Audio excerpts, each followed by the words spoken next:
Do you love the Tabernacle Choir? This year, the choir's music is everywhere you are. Listen to your favorite choir songs and music and the spoken word anytime you want on Alexa by simply enabling the skill. Alexa, play music in the spoken word. Now playing music in the spoken word. You can also download the Tabernacle Choir app, subscribe to the choir on YouTube, listen on Spotify, and have access to all their wonderful music. Happy listening. Make game day yours.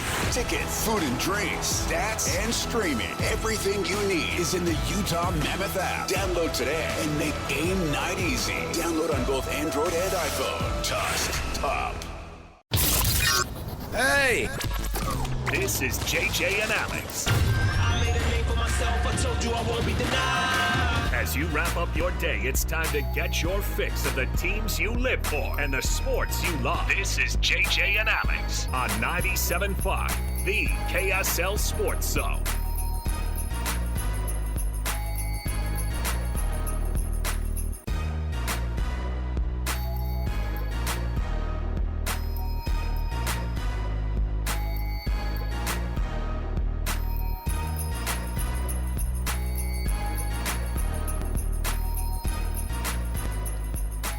Welcome in, everybody. Happy Monday to you. Thanks for being with us here. It's JJ and Alex, 97.5, the KSL Sports Zone. Oh, JJ, how was your conversation with Coach Bear Torney the other day? I was like, ow. It was great because it was before the last I know, two but games. that's what I'm saying is like, what'd you say to him that made him feel good enough? We had a great conversation on Friday. He was on top of the moon. Hold on, did they? Okay. On top of the world, I should say. On top of the moon. He was on top Over of the moon. That was the on problem. top of the world. That was the problem. Is he was on top of the moon, and that was far away from where these games were I happening. probably need a nap. That's not a good way to start the show. Mixed metaphors. Let's go. Bad grammar. I do think that, I don't know. I mean, it's just the nature of athletes. It's not even about, that's not to say these guys don't care. There's a perfect storm of the Mammoth knowing that they're in the playoffs. And I'm going to admit that over the weekend I had a little bit of this thought too. You know, I don't care if they end up just taking on the Avalanche. It's fine. They're in the playoffs. And I thought to myself, we've been telling ourselves the whole time, you want to go through the Pacific. Go through the Pacific. If you're wild card one, look at those guys. They have the same amount of points as the Mammoth do. They're roughly as good as the Mammoth are. Every one of those top three teams in the Pacific. And it's a grinder right now between all those teams. If it's going to be Anaheim, I mean, right now It's going to be Vegas. No, I'm saying who's that third team going to be in the Pacific? You know what I mean? Like there's third place or because that one's not locked up because technically the none Kings of it's locked up, right? The Kings could still outrun the Ducks. Absolutely. And the Ducks could fall into that wild card 2 spot. There's still some things to sort out here, and that's why playing your best hockey this week was important, and it didn't happen over the weekend. Now, you did share with me that Calgary is pretty good at home. Yes, Calgary does not lose much in their barn. I was encouraged by it because I think the thought is, oh, this team stinks and they're giving up and they're just going on to they're in the rebuild. They're going to the rebuild. And that isn't necessarily the case. They are good at home. They play well at home. Was it Scotiabank? Is that what it is? Some Canadian company. I love how I looked at Alex Naples. Hey, where do the Flames play? Tell me the name of their barn. Yeah, right. I think it's Scotiabank. Some Canadian company, all right? That's all you need to know.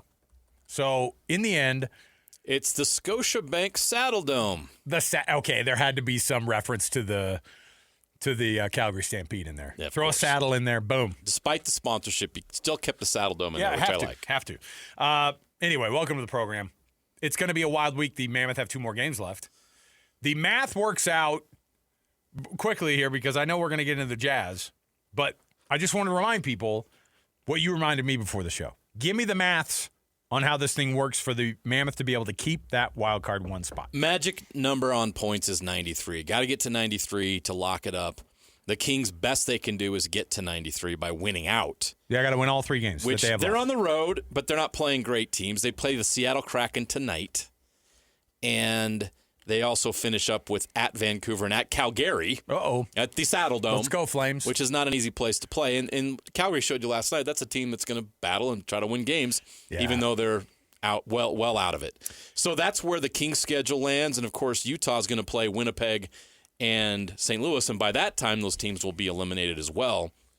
So the key here is get at least one more win and an overtime loss at minimum.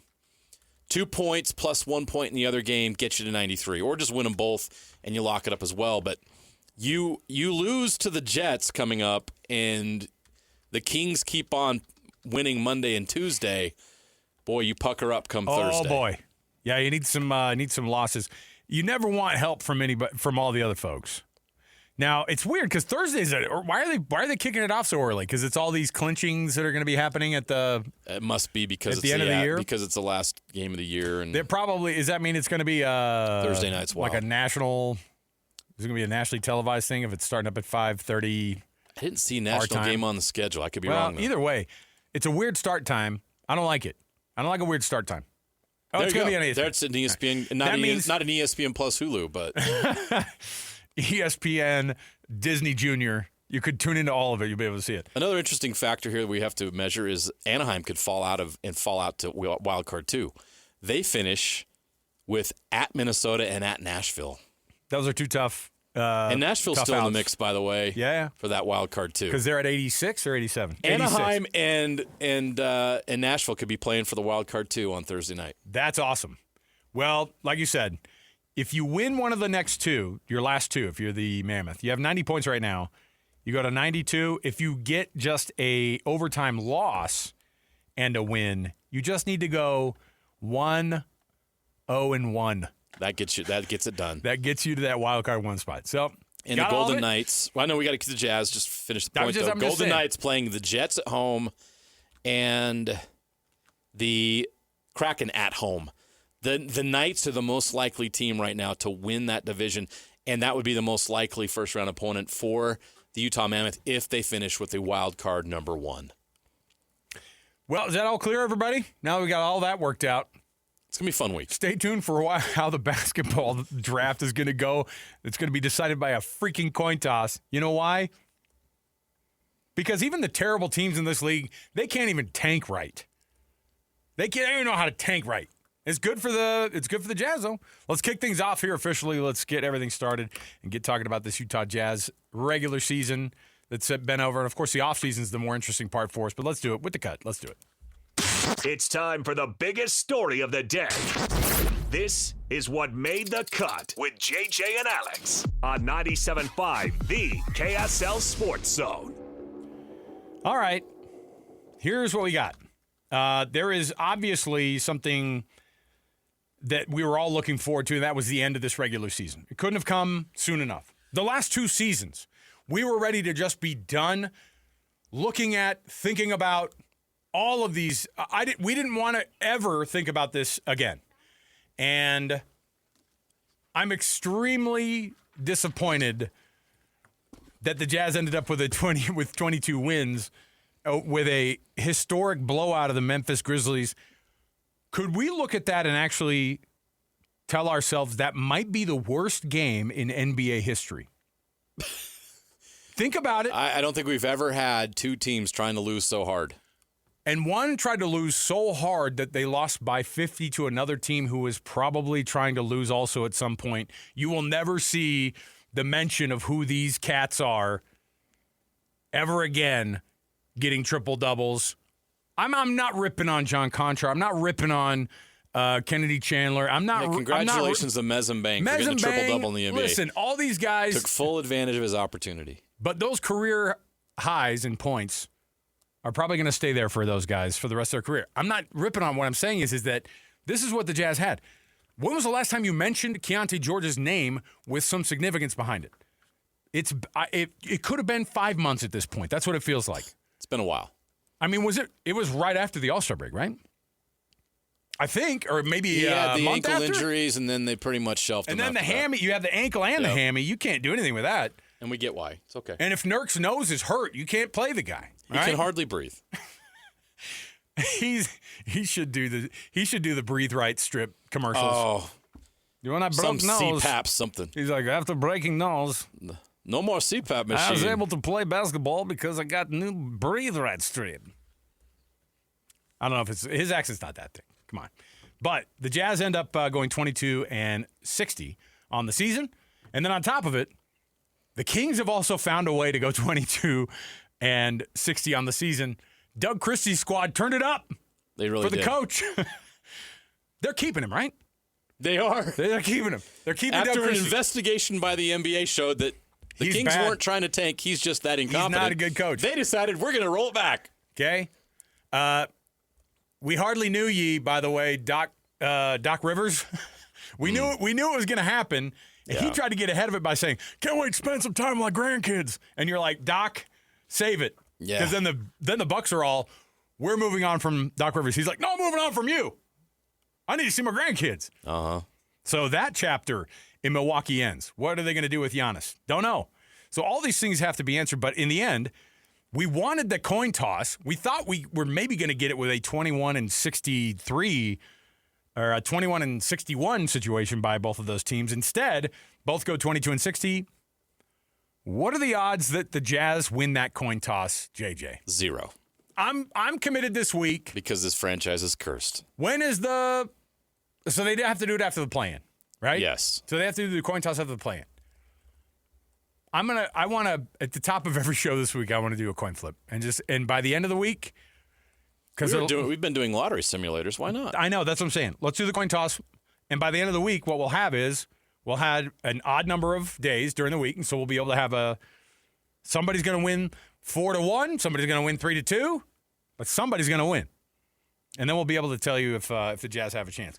At least that's 50-50. At least it feels like it. Yeah. So if the Jazz lose that coin flip, they will be in the 5th spot in the lottery odds.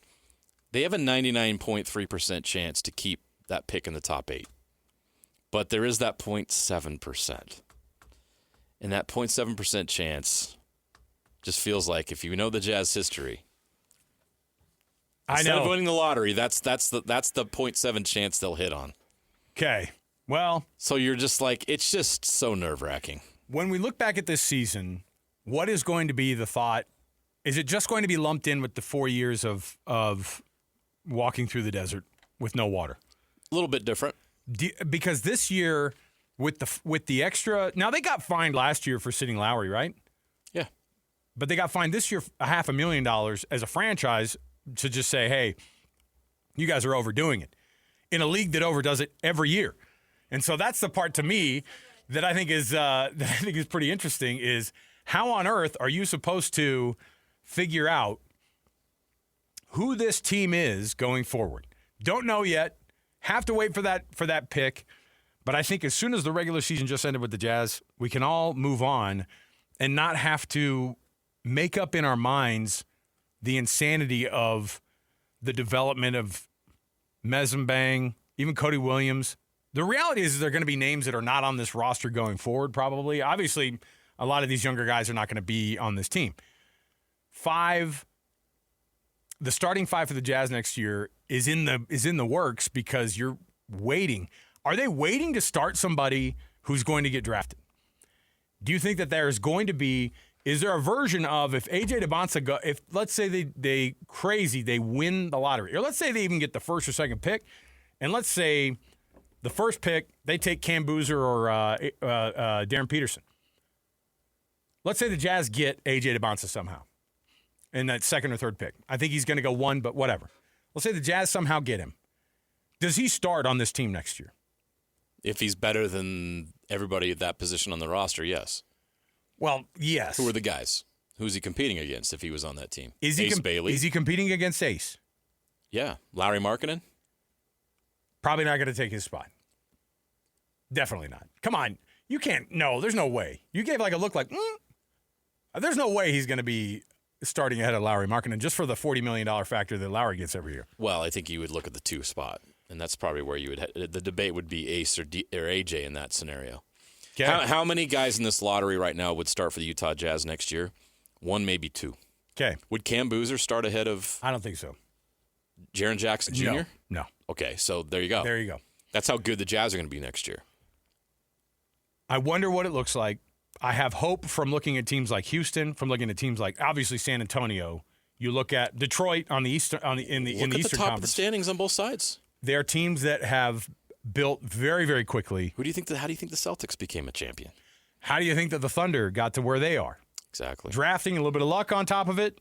That hasn't necessarily come the Jazz way, but Danny and Austin Ainge have, and they're gunslingers, man. So I'm interested to see what they do. The coin toss might be my favorite thing in sports to decide playoffs or to decide, in this case, the draft lottery. So I love it, but in the end, the best thing that we could take out of this year, JJ, from this team? Player development. And is it the development and the leap that Keontae George Yes. is first and foremost? You had to know that there were fruits from your labor. 4 years of drafting and developing, you had to find a guy that was going to be a star, and you did. It's Keontae George. Now, there was a lot of other young talent you found and developed and got better. The question now is, moving forward, are you keeping Bryce Sensabaugh, Isaiah Collier, and Kyle Filipowski and Cody Williams? Or do you cash in on the development those guys have made because they are so valuable around the league now because they've been able to showcase what they can do, that you use that young talent in trades that help your draft position and or help you get veterans that are going to help you win next year and make a run? I'm going to be very interested to see what the front office does with these young players, because I think it's been said by Danny Ainge on the radio that you can't win with that many young guys. And sure enough, you look at what the Jazz have done over the last 4 years. They've been very young, and the wins, even when they're trying, are hard to come by. So the Jazz are going to look a lot different next year, I think. Yeah, you set a franchise record for playing 25 different guys this year.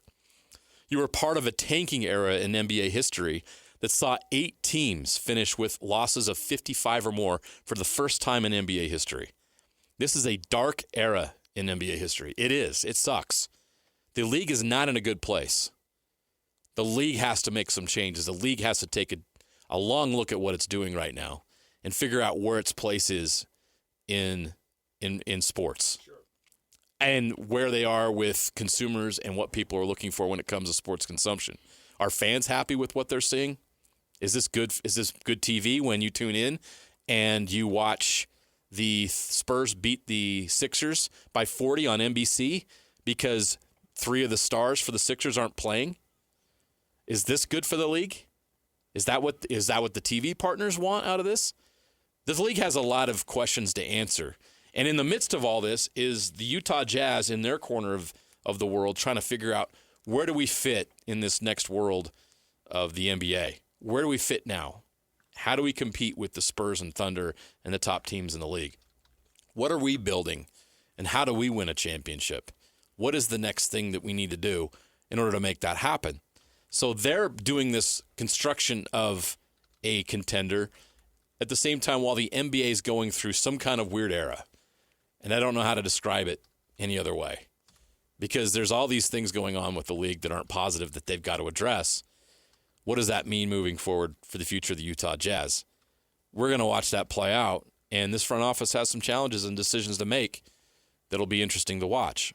And a lot of those challenges and a lot of those decisions will be made looking at who's above them in the standings. There's a lot of good teams in the West.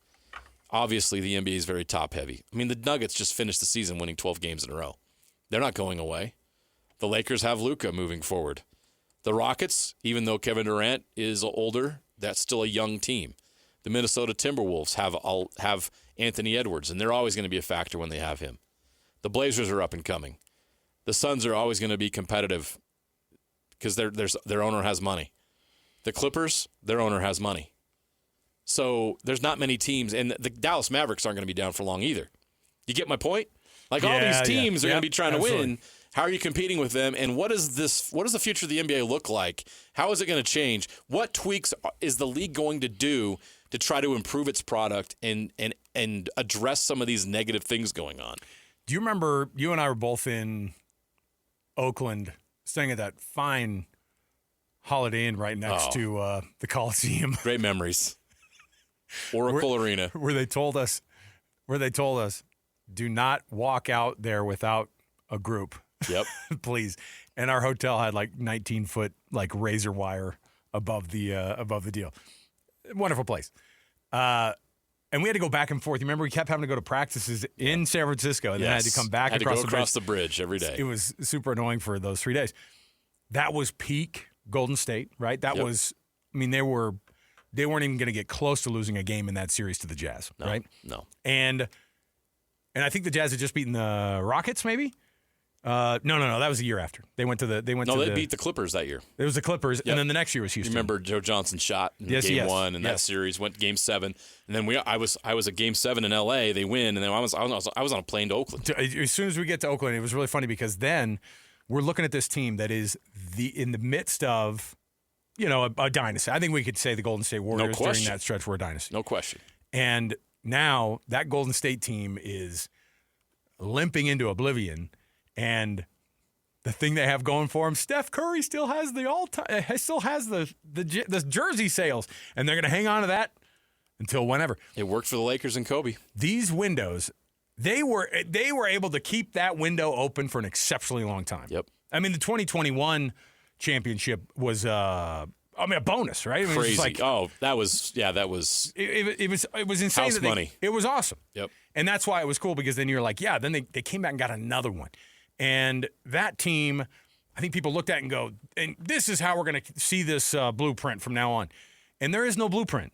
There is no blueprint unless you follow something totally different right now, which is what San Antonio are doing, which is what the only way that you build rosters now in the NBA.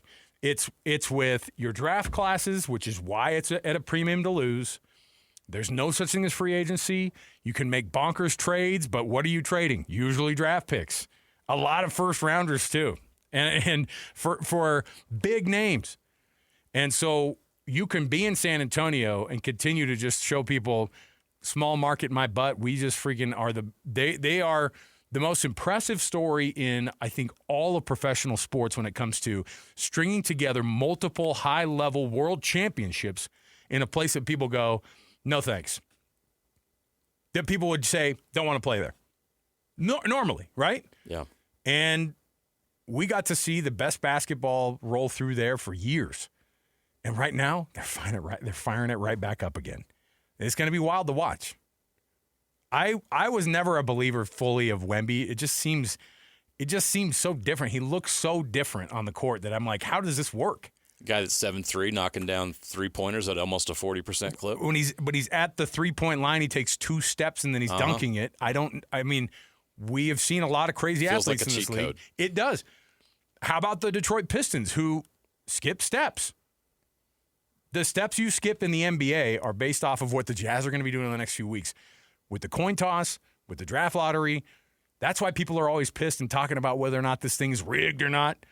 Because some teams seem to find that luck. And for the Jazz, they've never had to rely on it. They just built teams and then they coached the hell out of them. And they got to the playoffs, man. They're due. They need some luck. It's time. That's what I'm saying. It's their year.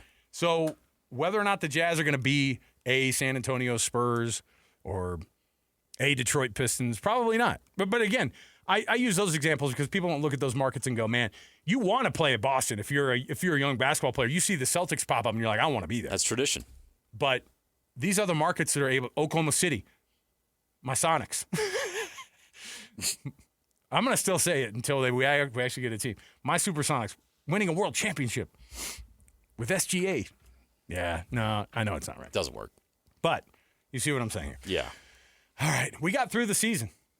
Did we though? Because it was a freaking slog. It was hard. It's not just getting through this season. It was getting through a 4-year period of a rebuild that was tough.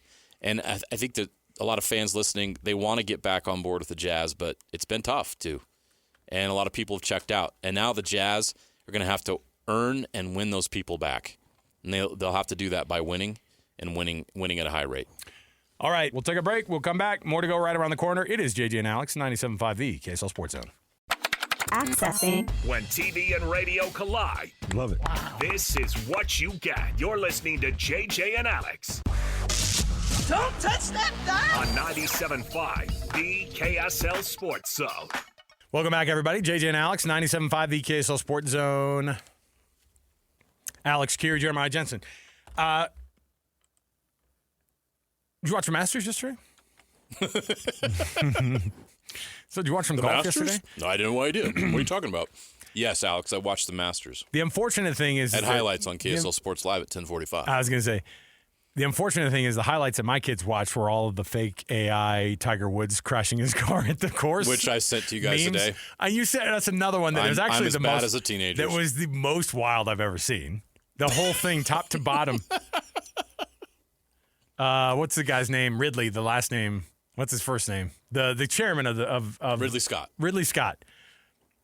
The faces that he was making in this fake video, when Tiger rolls up and rolls his car to get there to congratulate Rory, I'm like, this is awful. This is in poor taste. Anyway, send. That's what you do.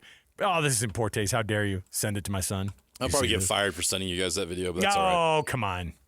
It's not like we're putting it out there and going, did you guys see what happened over the weekend? The thing that happened over the weekend was we were this close when it was, I think there were 5 guys at one point at 10 under. I think that 10 under, there ended up being 4 that were technically in that third place position. Which, by the way, did you see the payouts this year? Massive.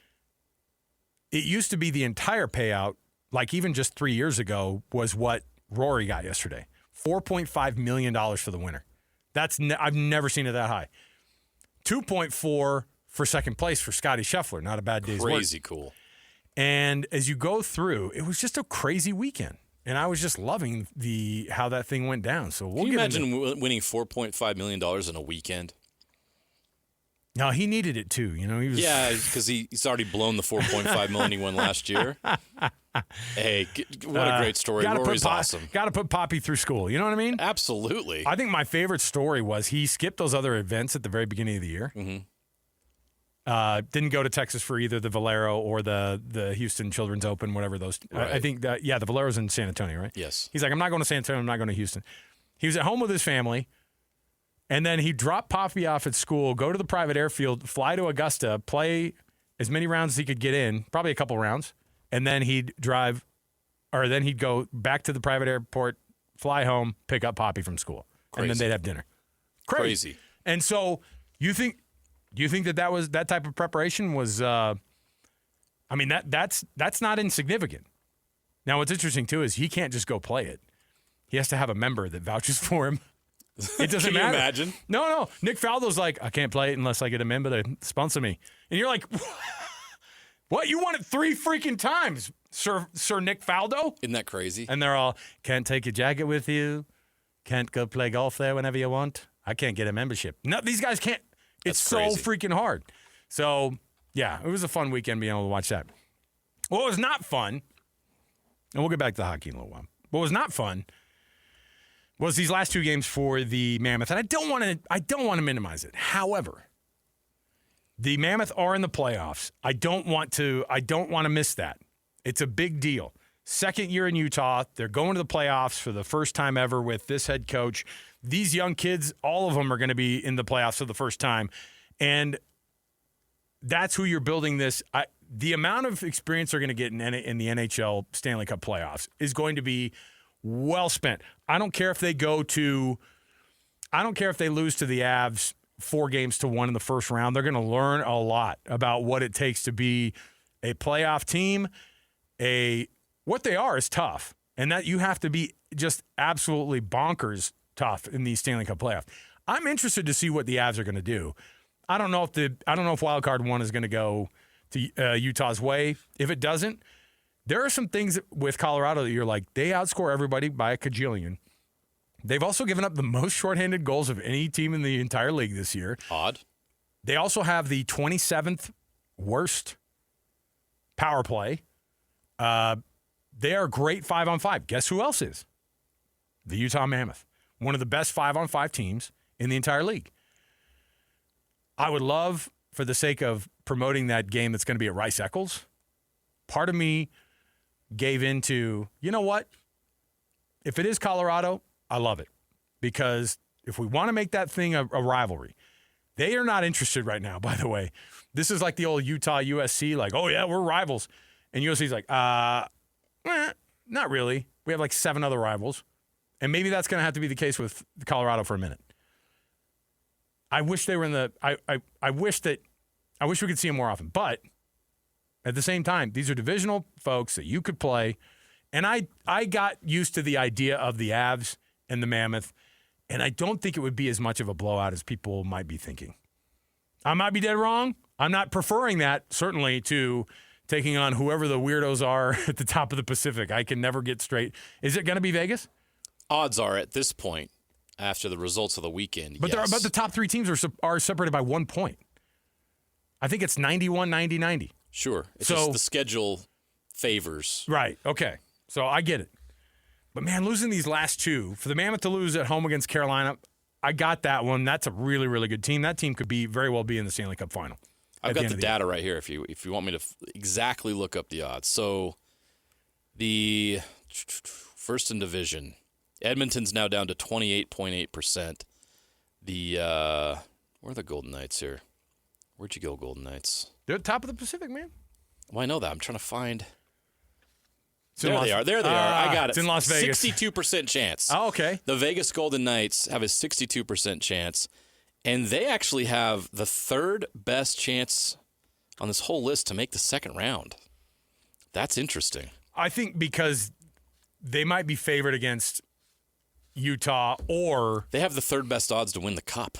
Colorado, 12.7, Carolina 12, Vegas 10.3%. There's no odds, way. Why would we ever? According to Money Puck.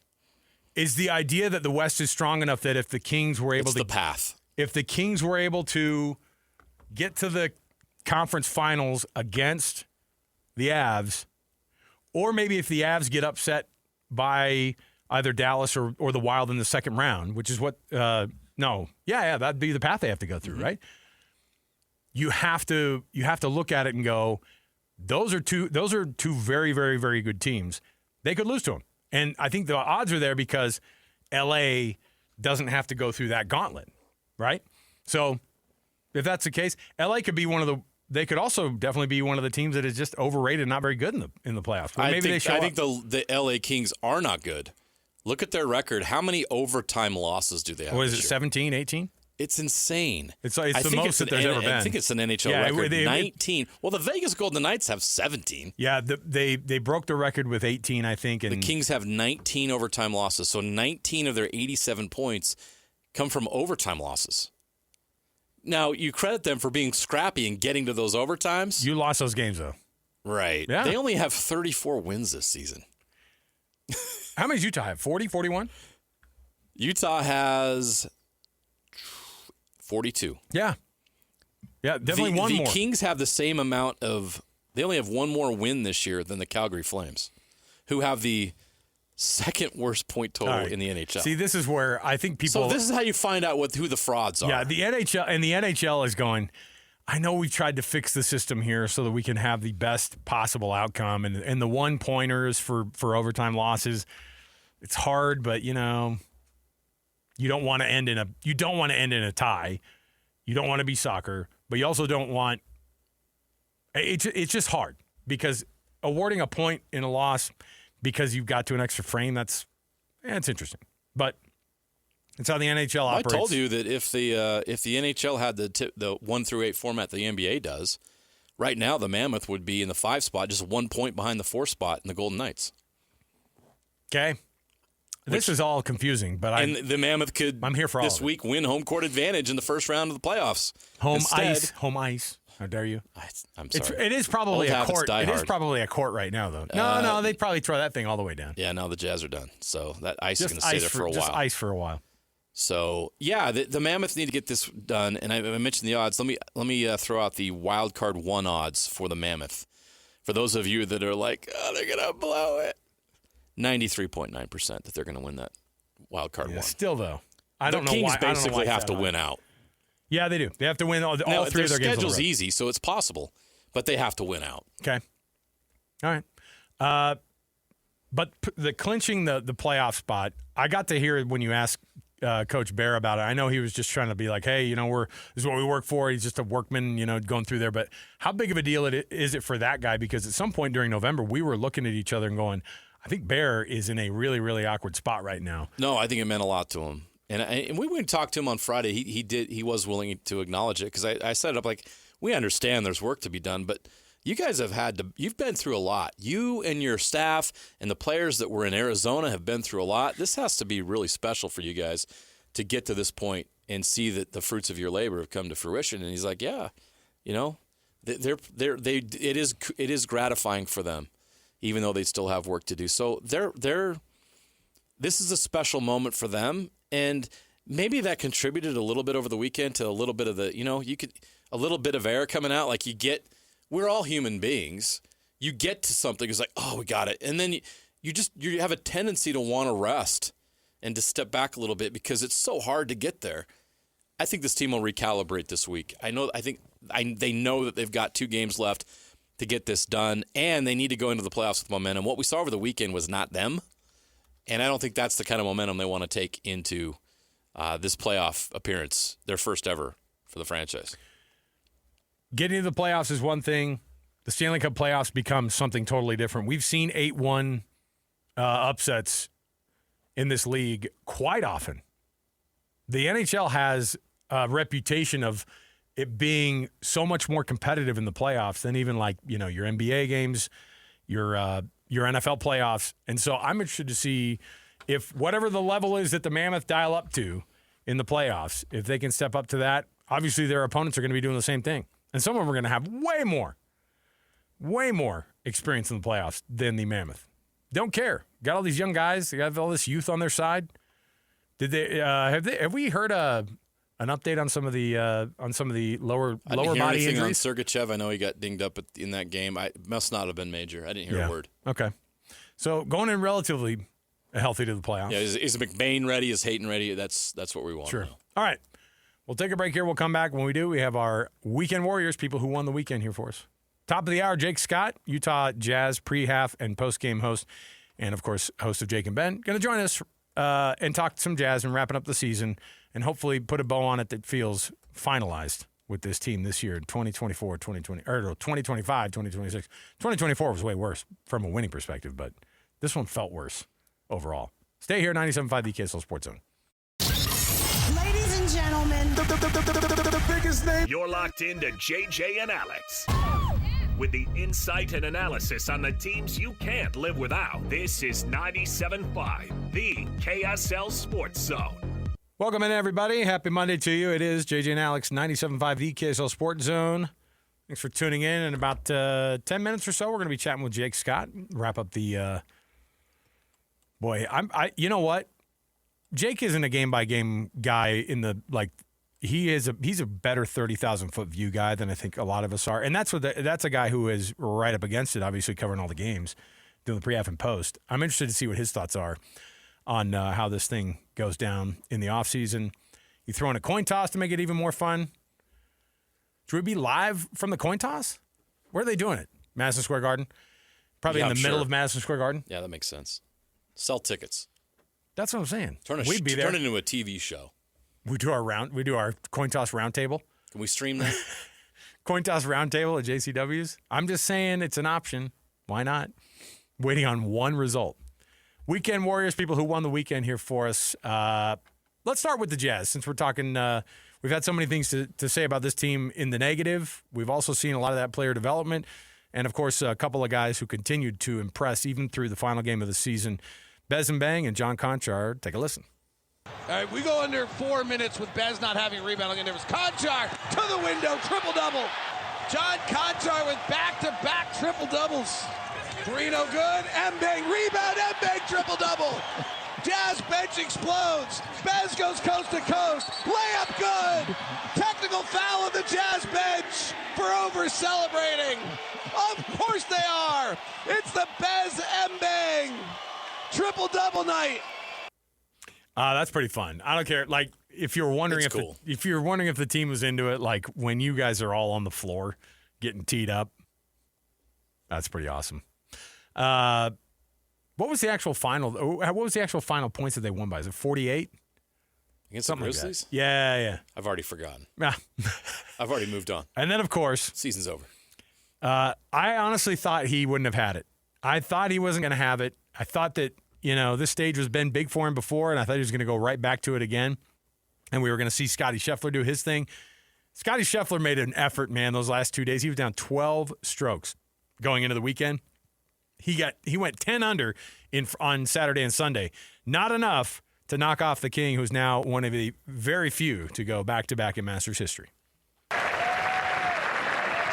And here we go. His year again. Rory is a rare repeat winner at Augusta.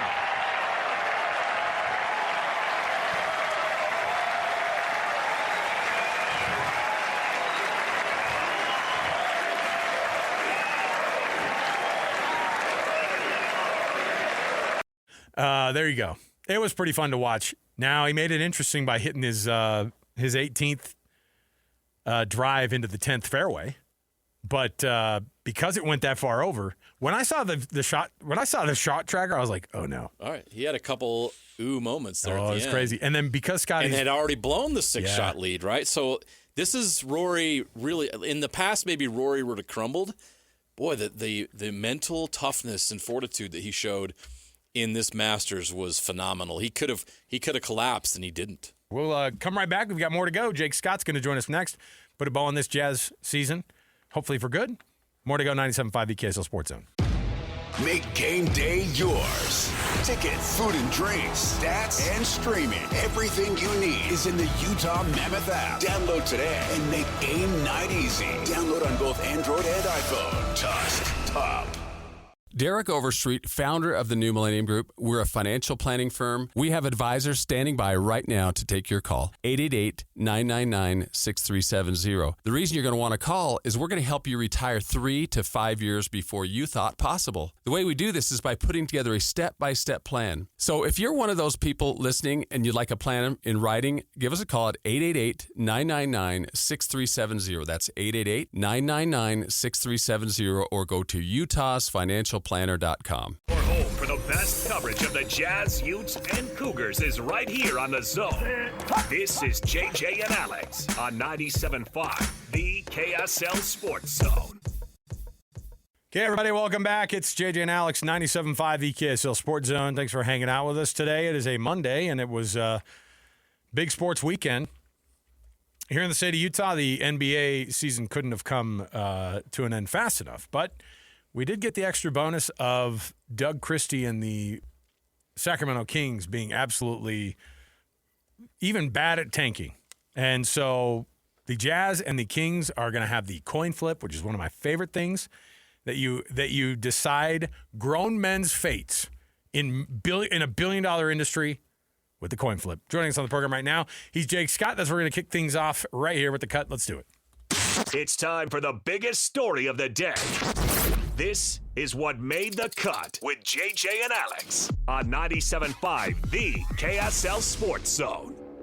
Jake Scott, pre-half and post host, of course, all season long for your Utah Jazz on the radio network of the Jazz. And he also hosts Jake and Ben every day with Ben Anderson. Jake, this was a long season, but you've always kept back. I've always felt like every time I've dipped in with you listening on my way home, you've at least had people have practiced some perspective, and I appreciated that.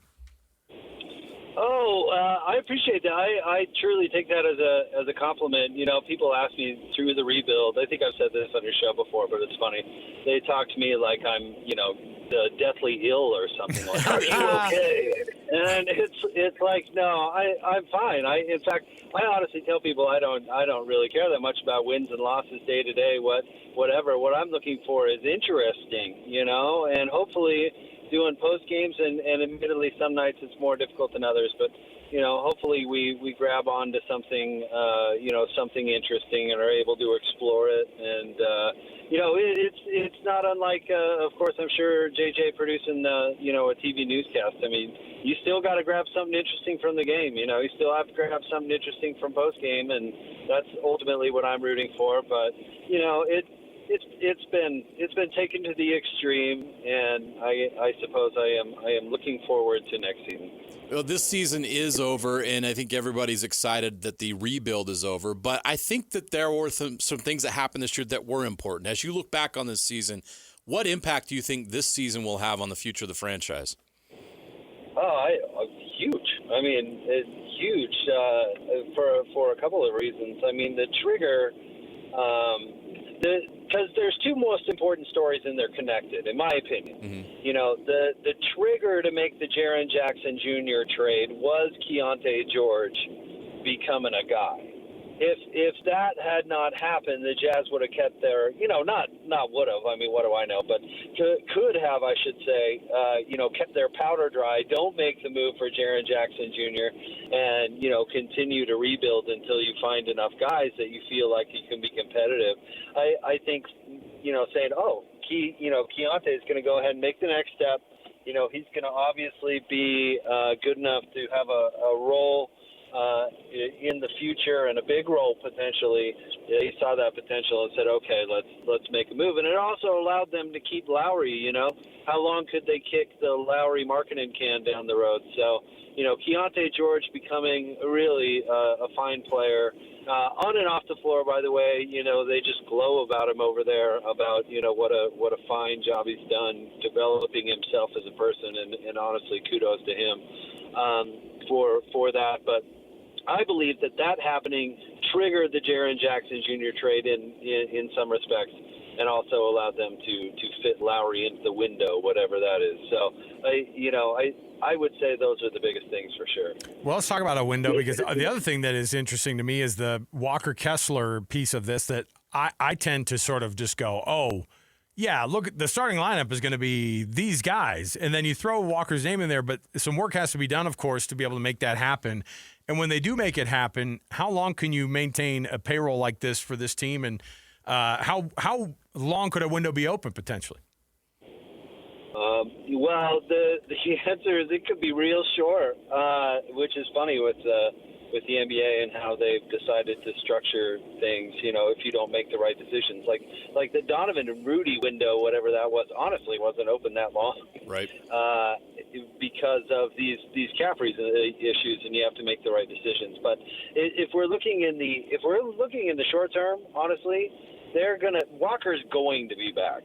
Now, do they figure out a deal? Do they make him go get his own deal and then just match it? They're not going to let the asset walk out the front door. But the challenge is maintaining a healthy relationship with the player while playing hardball. You send mixed messages, and then that creates relationship difficulty later on. I mean, of course, we remember Gordon Hayward and that situation. But if memory serves, I think that was the beginning of the end with Kawhi in San Antonio. I think the Spurs did a similar thing with Kawhi. But I could be wrong about that. If that's fake news, I apologize. But it does do damage to relationships, and whether that's worth it or not. But I would guess Walker is going to command. I hate guessing numbers because, man, sometimes you just don't know, and I don't know what a market is like for a center, and then who has money and all that. But I would guess Walker is not going to be cheap. But I would also guess he doesn't get everything he wants, either with the Jazz or with someone else. So it's delicate. But long story short, he's going to be on the team next year because they'll just match whatever. I mean, he's too valuable not to do that for. But then, you look and say, all right, do we have to move on from him eventually, which is what happened with DeAndre Ayton in Phoenix.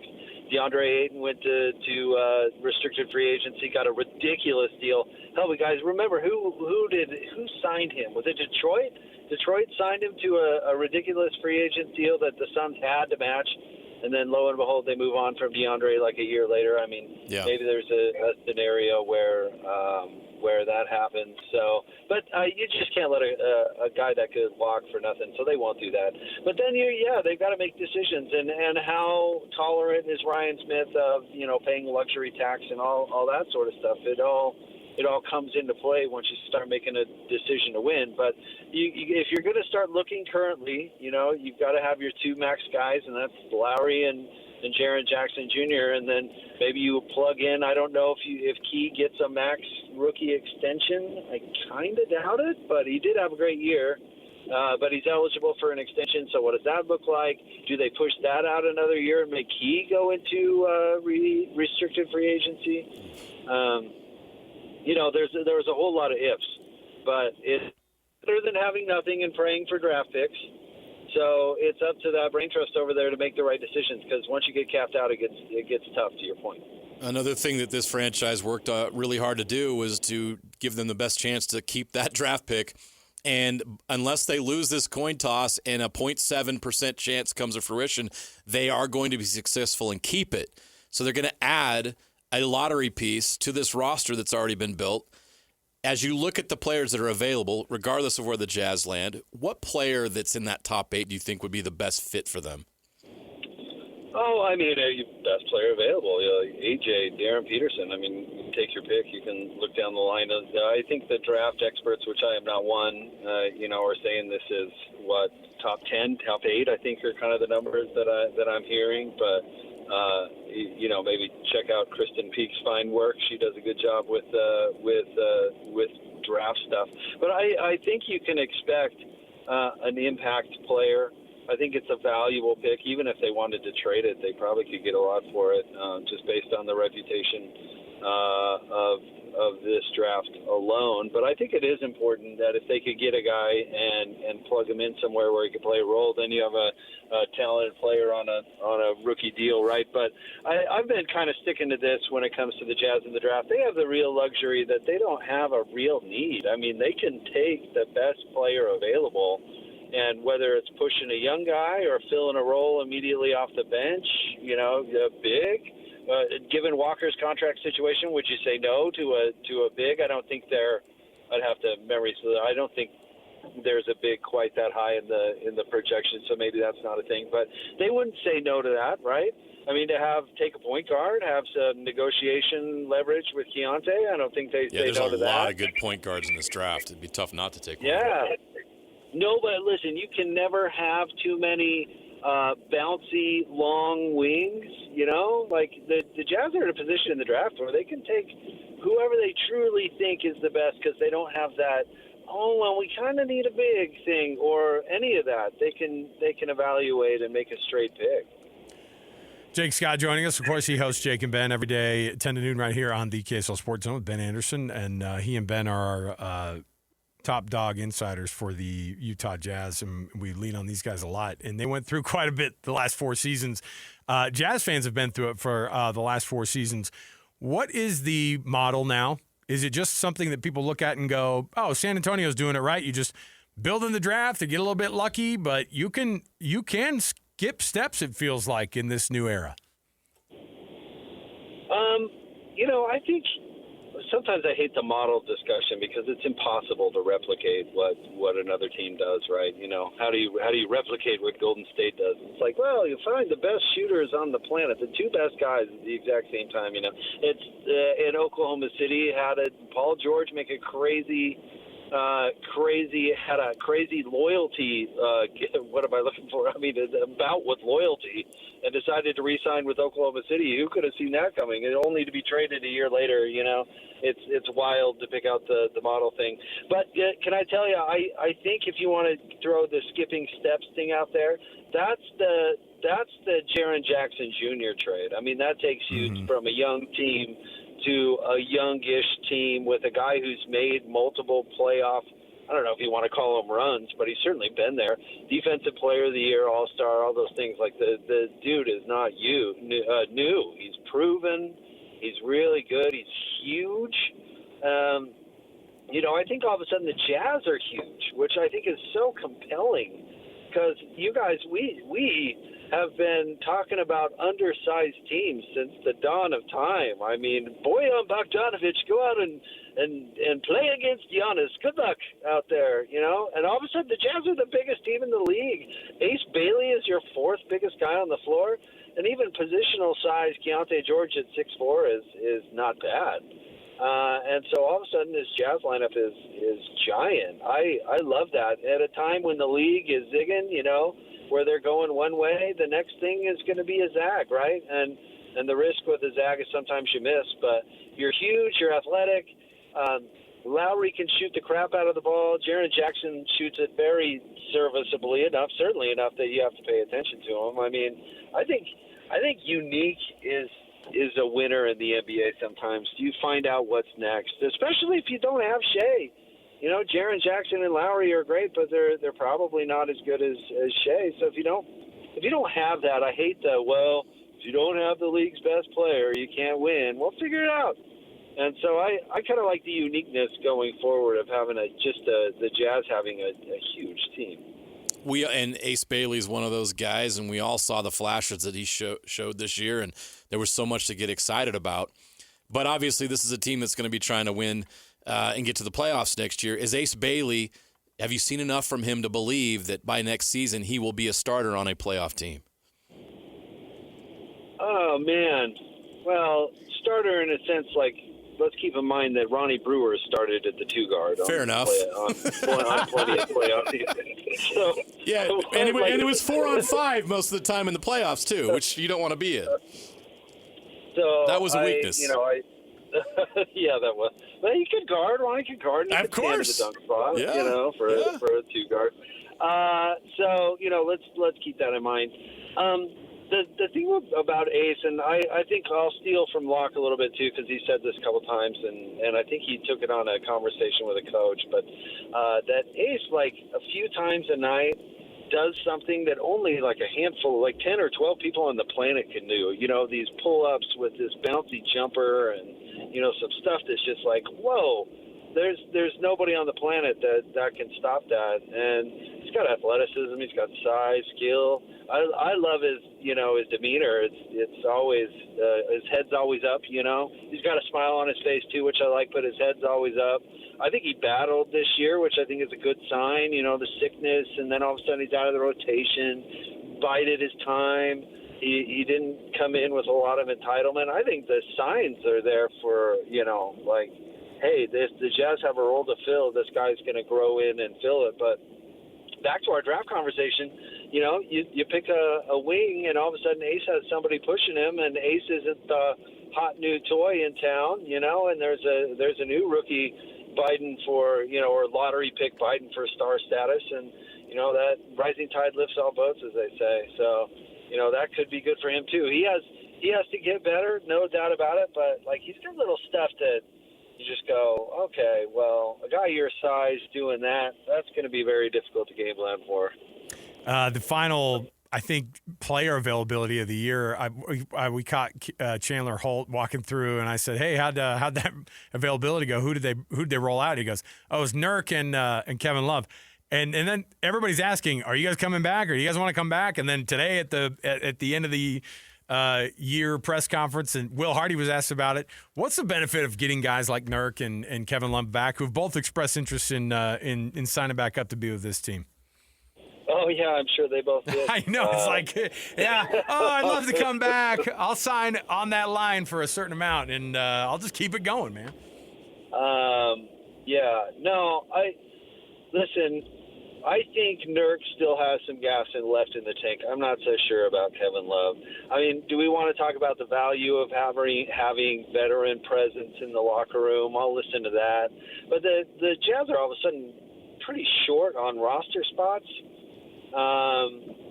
Certainly of rotational players. They could use a backup big, but if you look at the markets for big these days, you could find a decent backup big for, the veteran minimum, because they're only going to come in and play 10 to 15 minutes. And I think we found out that Phil Opowski can play that big position at least a little bit of the time if you want to wrong foot the opponent. So I don't know if I'll tell you this, if Nurk can get a 2-year contract somewhere else, he's not coming back to Utah, because I don't think they'd give him a 2-year deal.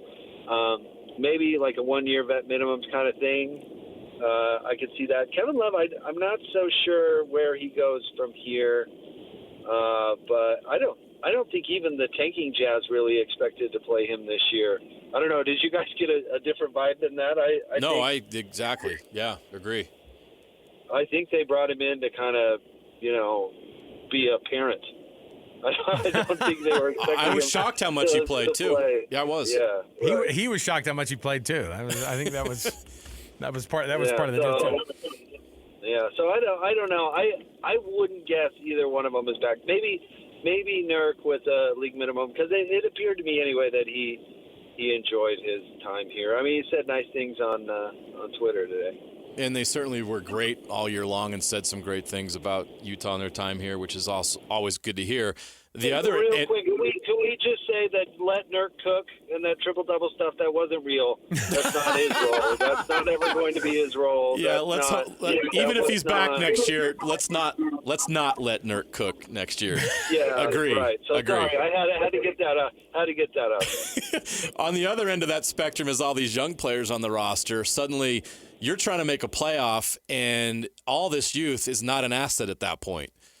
What are the Jazz going to do with all these young players? Because there's not enough room for them. There's not enough minutes for them. You're not going to give Cody Williams 30 minutes to go out and score 30 points like you did this year. What do they do with all these players in the offseason? Because you just mentioned it. They're in a number crunch now. There's not going to be enough minutes and enough rotation spots for all these guys. Yeah. No, I totally agree. And what a great motivation for them, right? And we can all look at them and look at their shortcomings and say, okay, well, this is, what's going to limit you, and this is what, Bryce needs to guard. Cody needs to learn some ball handling, some offensive skill. Isaiah Collier still needs to really improve that shot. Kyle Filipowski still kind of has to decide what position he's most effective at defensively, a liability. So like a lot of NBA role players, we're talking about players with flaws, but John Conchar has come in and had this attitude of, I just want to be a role player. I'm just going to do all of the things, and that might be the type of guy that boils that kind of goes to the top is how do you go in and compliment your teammates? But like with Bryce, you can look at previous editions of the Jazz where they needed a Shandon Anderson or even more recently like a Jordan Clarkson coming in off the bench and be a guy who can have instant scoring. Can Isaiah Collier bully the backup point guard for 17 minutes a game? He can probably do that. We can talk about if Cody Williams can improve mildly offensively and up his defensive bite, which is already pretty good. Who doesn't need that? Another, hey, go take another shift on the other team's best player. You can see where these players can carve out roles, but there's a lot of other good NBA role players too, and so there's that delicate balance. And I think was it you earlier, Jeremiah, bringing up they may have more value to other teams. Yeah, absolutely. I did talk about that. Yep. Yeah. So if another team sees something they like in Bryce and valuable Bryce trade pieces. Yeah. And remember when the Jazz signed John Amici because he had a good game for Orlando against the Jazz? He wasn't the only guy the Jazz signed because Larry loved those guys. Yeah, he did. Other teams do too, so you never know. Right. Bryce cooked a few teams this year. Yep. Maybe Jerry Reinsdorf in Chicago was like, oh, hey, this fuck did have something. There'd be room on that roster for sure. But it might have been the only. It might have been the only time in his career he's going to have multiple 40-point games. I'd go to Vegas with that one and say this might be the final year of multiple 40-point games for him in his NBA career. But who knows? Maybe he'll do the same thing somewhere else. Jake Scott, he hosts with Ben Anderson every day, and they do a phenomenal job covering this Jazz team. It's been a good year. It's been a long year, I know, for you guys, but it's always fun to dip in with you and Coach when you're breaking it down because you do bring that perspective, and so it's much appreciated. Jake Scott, thanks, man. Hey, no, thank you guys. Seriously, you guys are the best, and it's always a pleasure. There you go. Jake Scott. He does that. Yeah, I think he goes around. I mean, he's same thing that you and I do. It's just like you get done with work and you're immediately back in dad mode. Yeah.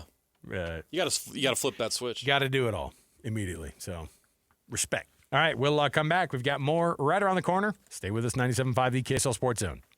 Derek Overstreet, founder of the New Millennium Group. We're a financial planning firm. We have advisors standing by right now to take your call. 888-999-6370. The reason you're going to want to call is we're going to help you retire 3 to 5 years before you thought possible. The way we do this is by putting together a step-by-step plan. So if you're one of those people listening and you'd like a plan in writing, give us a call at 888-999-6370. That's 888-999-6370 or go to utahsfinancialplanner.com.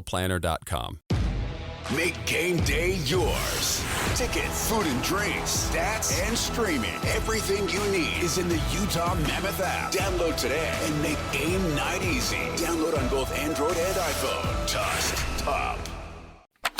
Accessing. When TV and radio collide. Love it. This is what you get. You're listening to JJ and Alex. Don't touch that dial. On 97.5, the KSL Sports Zone. You can make fun of this song, but it still goes. Who's going to make fun of it? Because Return of the Mac is like a very 90s. This song is a 90s jam. The 90s takes me back to happy place. I know. This guy's born in the 90s. Napolis. Good pull, man. But you still appreciate this. It's a banger.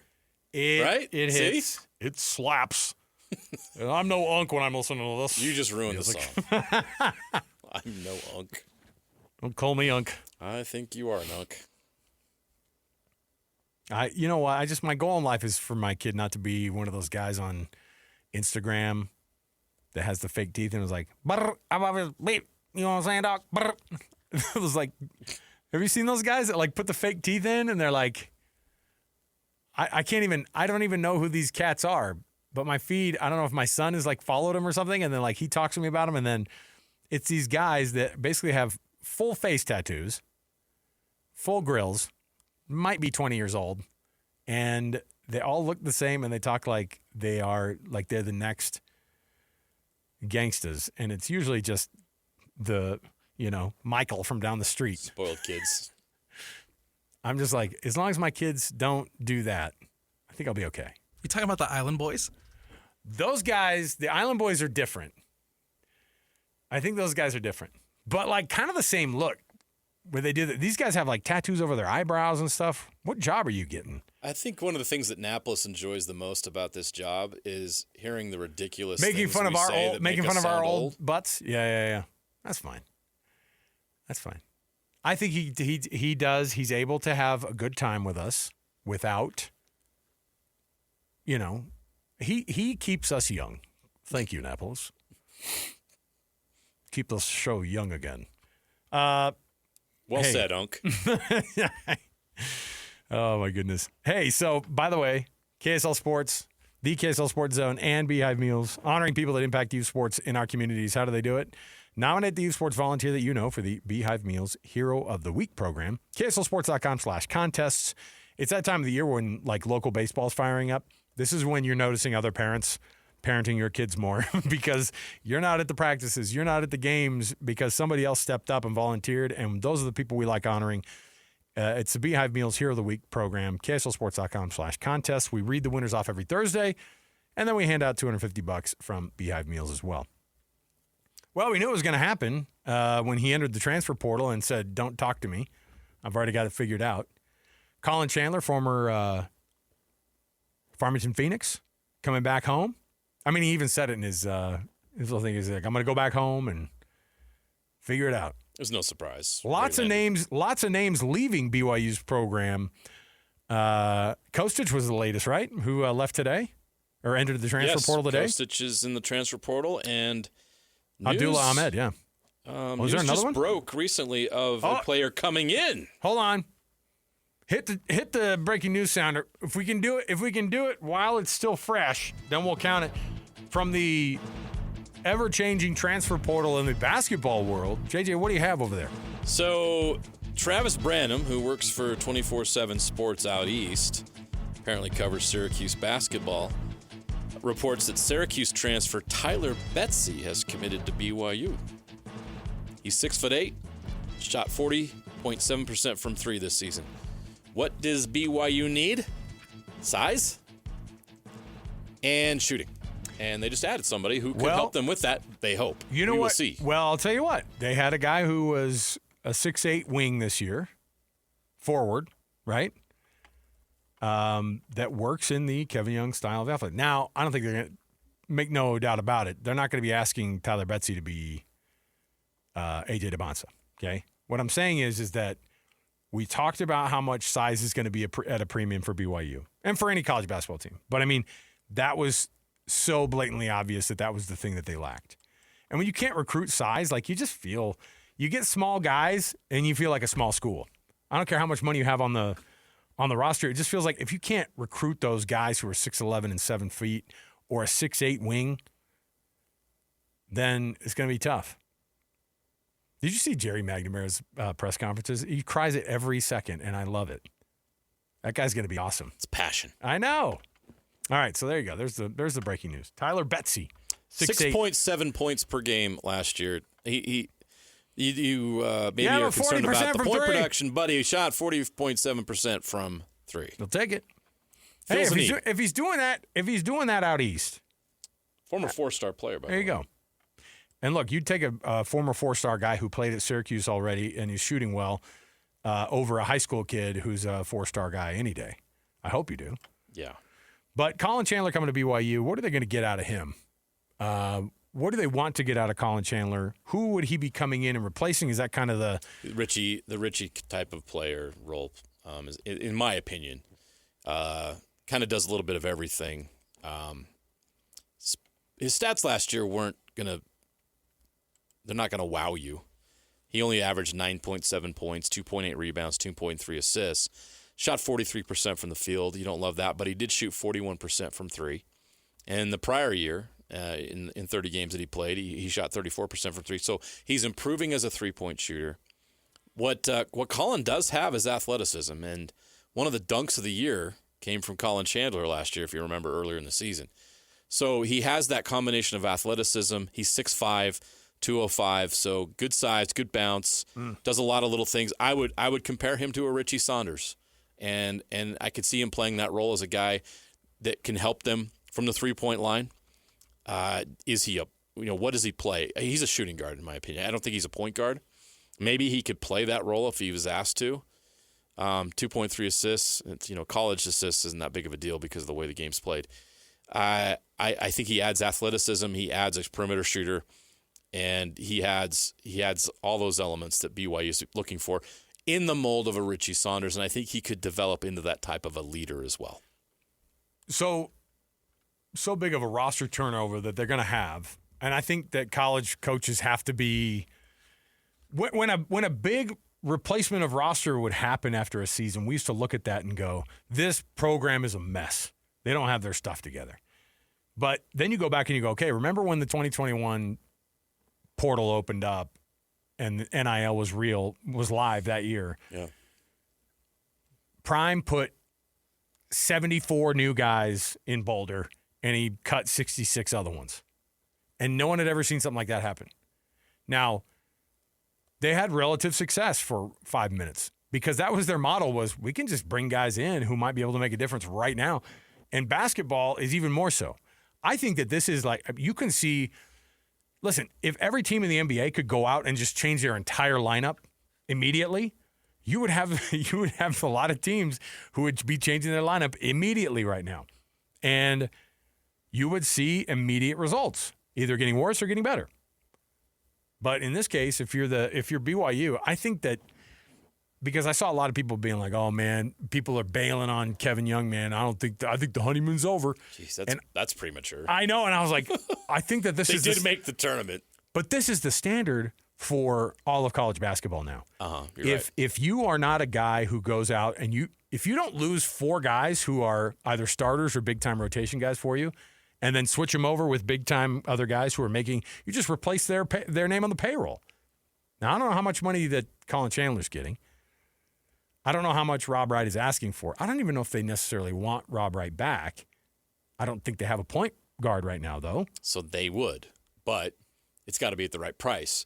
And I think it's been made very clear that BYU is doing something different this year where, look, they did the right thing. If you have a chance to bring in AJ DeBonsa, you open the vault, you go do whatever you have to do to get AJ DeBonsa. Once in a generation player. Going to be a 15-time NBA All-Star. You have to get him. And he did, and it didn't work out as far as NCAA tournament games won, but there's been so many other things where it paid off massively. And you're going to have the number 1 pick in the NBA draft, before he puts on the hat of whatever team he picks, representing BYU at that draft. You can't – that's going to pay off immensely. But what BYU probably, I am assuming, learned this year is while you are tempted to go all in on some of these players, you need depth over that star player if you want to go on a deep run in the NCAA tournament. And I think that they're taking a different approach this year, and you're starting to see that depth being put together. You see somebody like Tyler Betsy that I mentioned, he only averages 6 points per game. Well, why do you want to bring him in? Well, he fills a role. He's 6'8", he stretches the floor, shoots 40% from three. He's going to play a role, and they didn't have anybody that could do that on that team. They thought they did. They did not. So they are going to go out and find guys that fill a certain role and build a team based on those roles.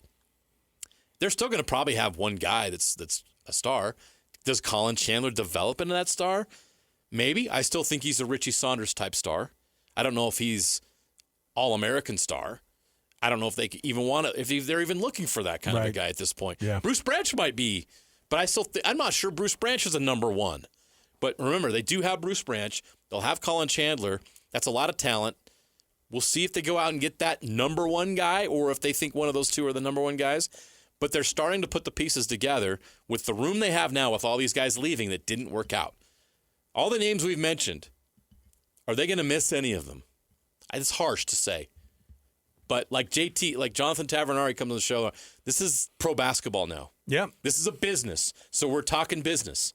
This is not some kid that has got a scholarship and that needs the books and the tuition stuff. This is a business. Yeah. This is not amateur sports anymore at the highest level. I do think it's interesting because the college game, it is pro sports. But again, the actual professional, the NBA, I think they look at this and they go, man, that would be something, right? Just every year we go, you guys are gone. Let's bring in these other dudes. We'll just pay them what they want. And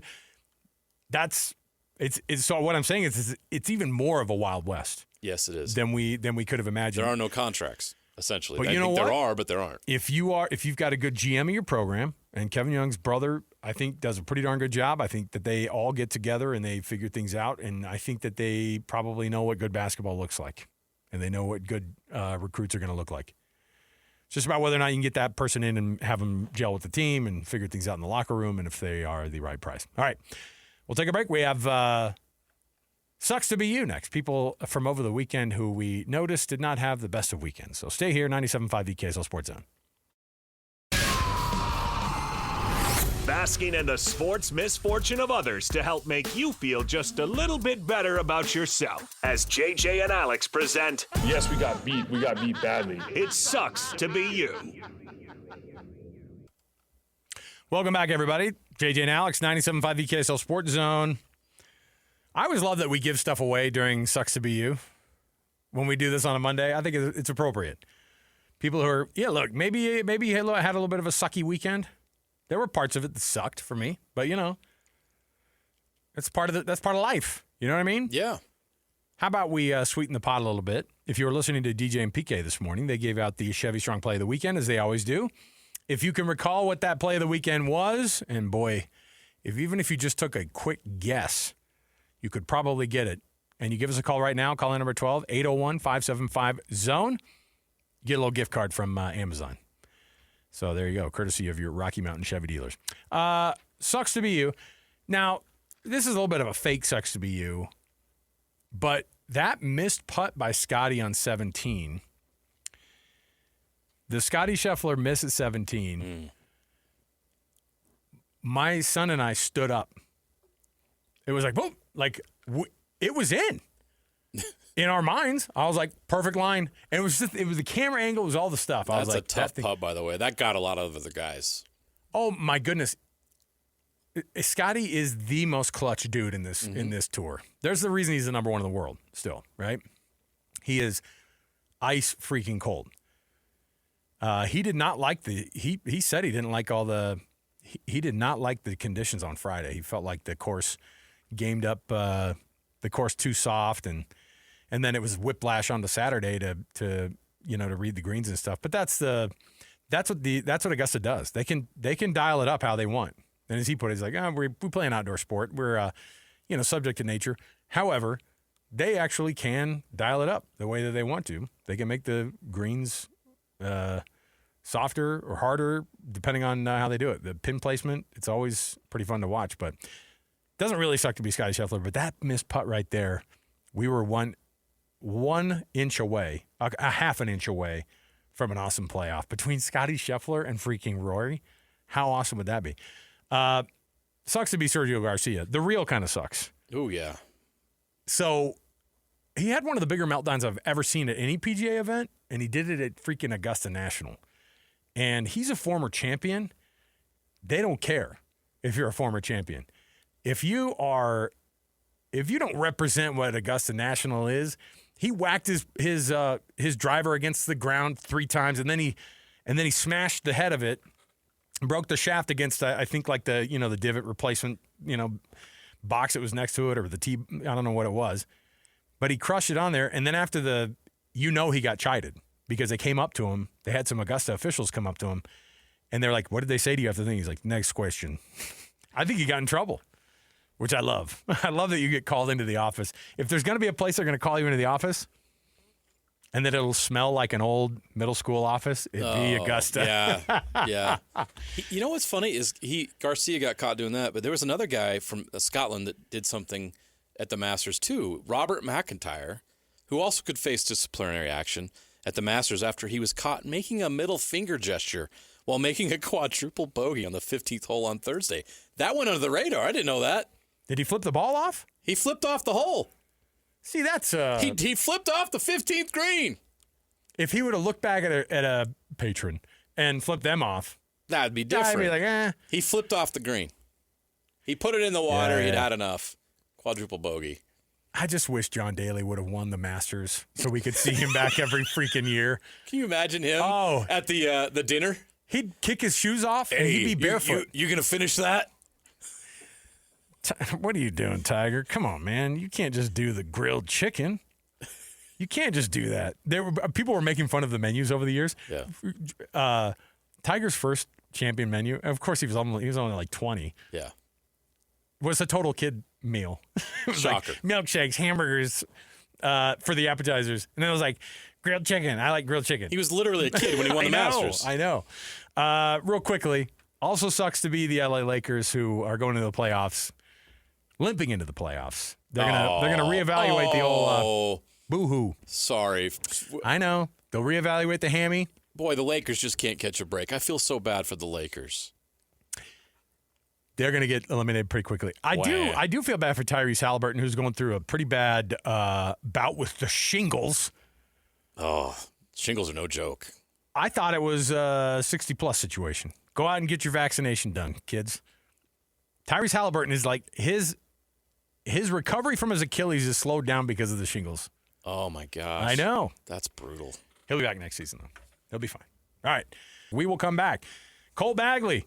He's got some splaining to do. I mean, he's the only person we could yell at about this, right? The Mammoth struggling over the last 2 games and making it just an absolute tight race for that wild card 1 or 2 spot. We know they're in the playoffs. How big of a deal would it be to get that WC1? We'll come back. More to go. 97.5 the KSL Sports Zone.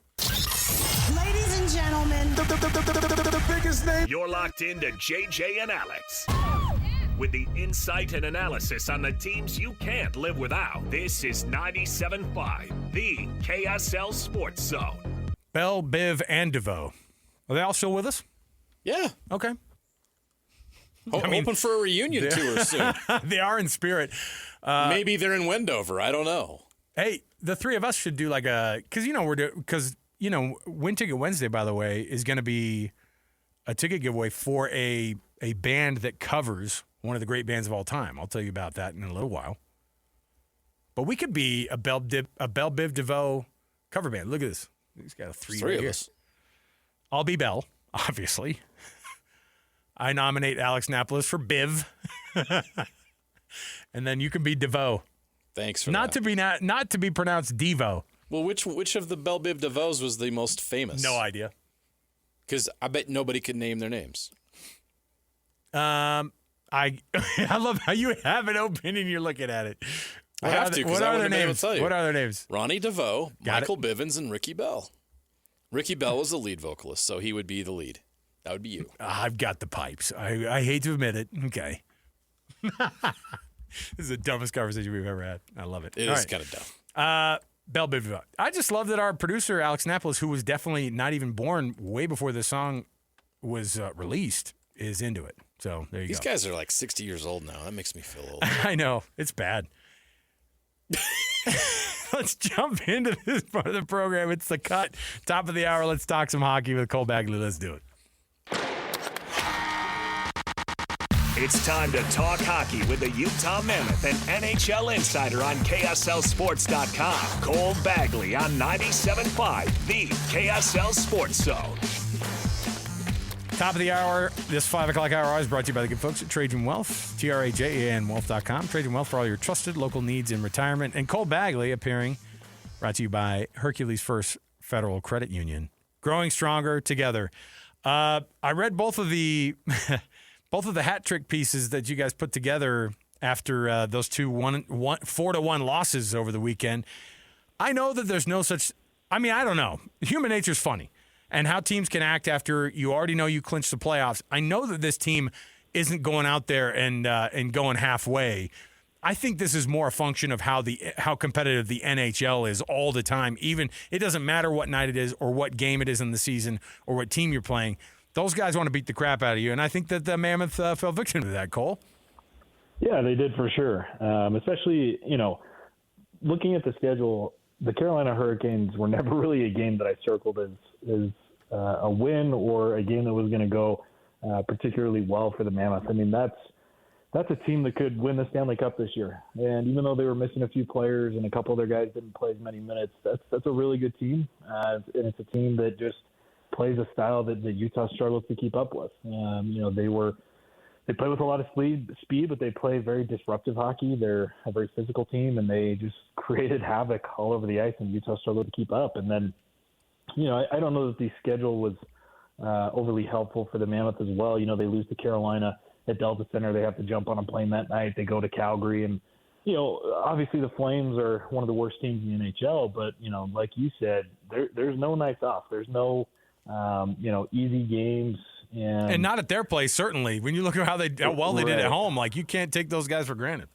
Yeah, exactly. And Calgary had nothing to lose. I mean, they could play anyway, and it wouldn't have mattered. And it just.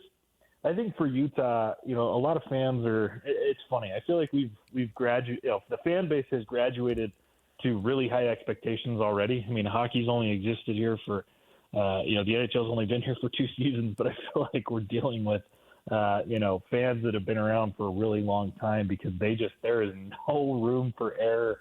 They get really upset if this team loses a couple games in a row. A couple nights ago, it's, we're going to win the Stanley Cup. And, last night after loss, it's, fire the coaching staff.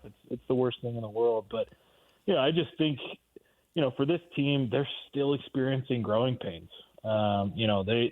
Most of these guys have never played in the playoffs before. And if they have, it was just a handful of games. And, yeah, you have your Ian Coles and your Sergachevs and your Nate Schmitz and what have you that have won cups and are experienced. But for the most part, a lot of these guys have never touched the playoffs, and they're still growing, and they're as Bill Armstrong said, their best team is not here yet, and so there's still going to be growing pains. There's still going to be times where they have some inconsistencies, and the biggest thing for Utah finishing out these last 2 games is to rediscover their identity and to be able to play Mammoth hockey and to get back to playing consistent hockey. Because if they do that, they're going to be a handful, no matter who they draw in the first round.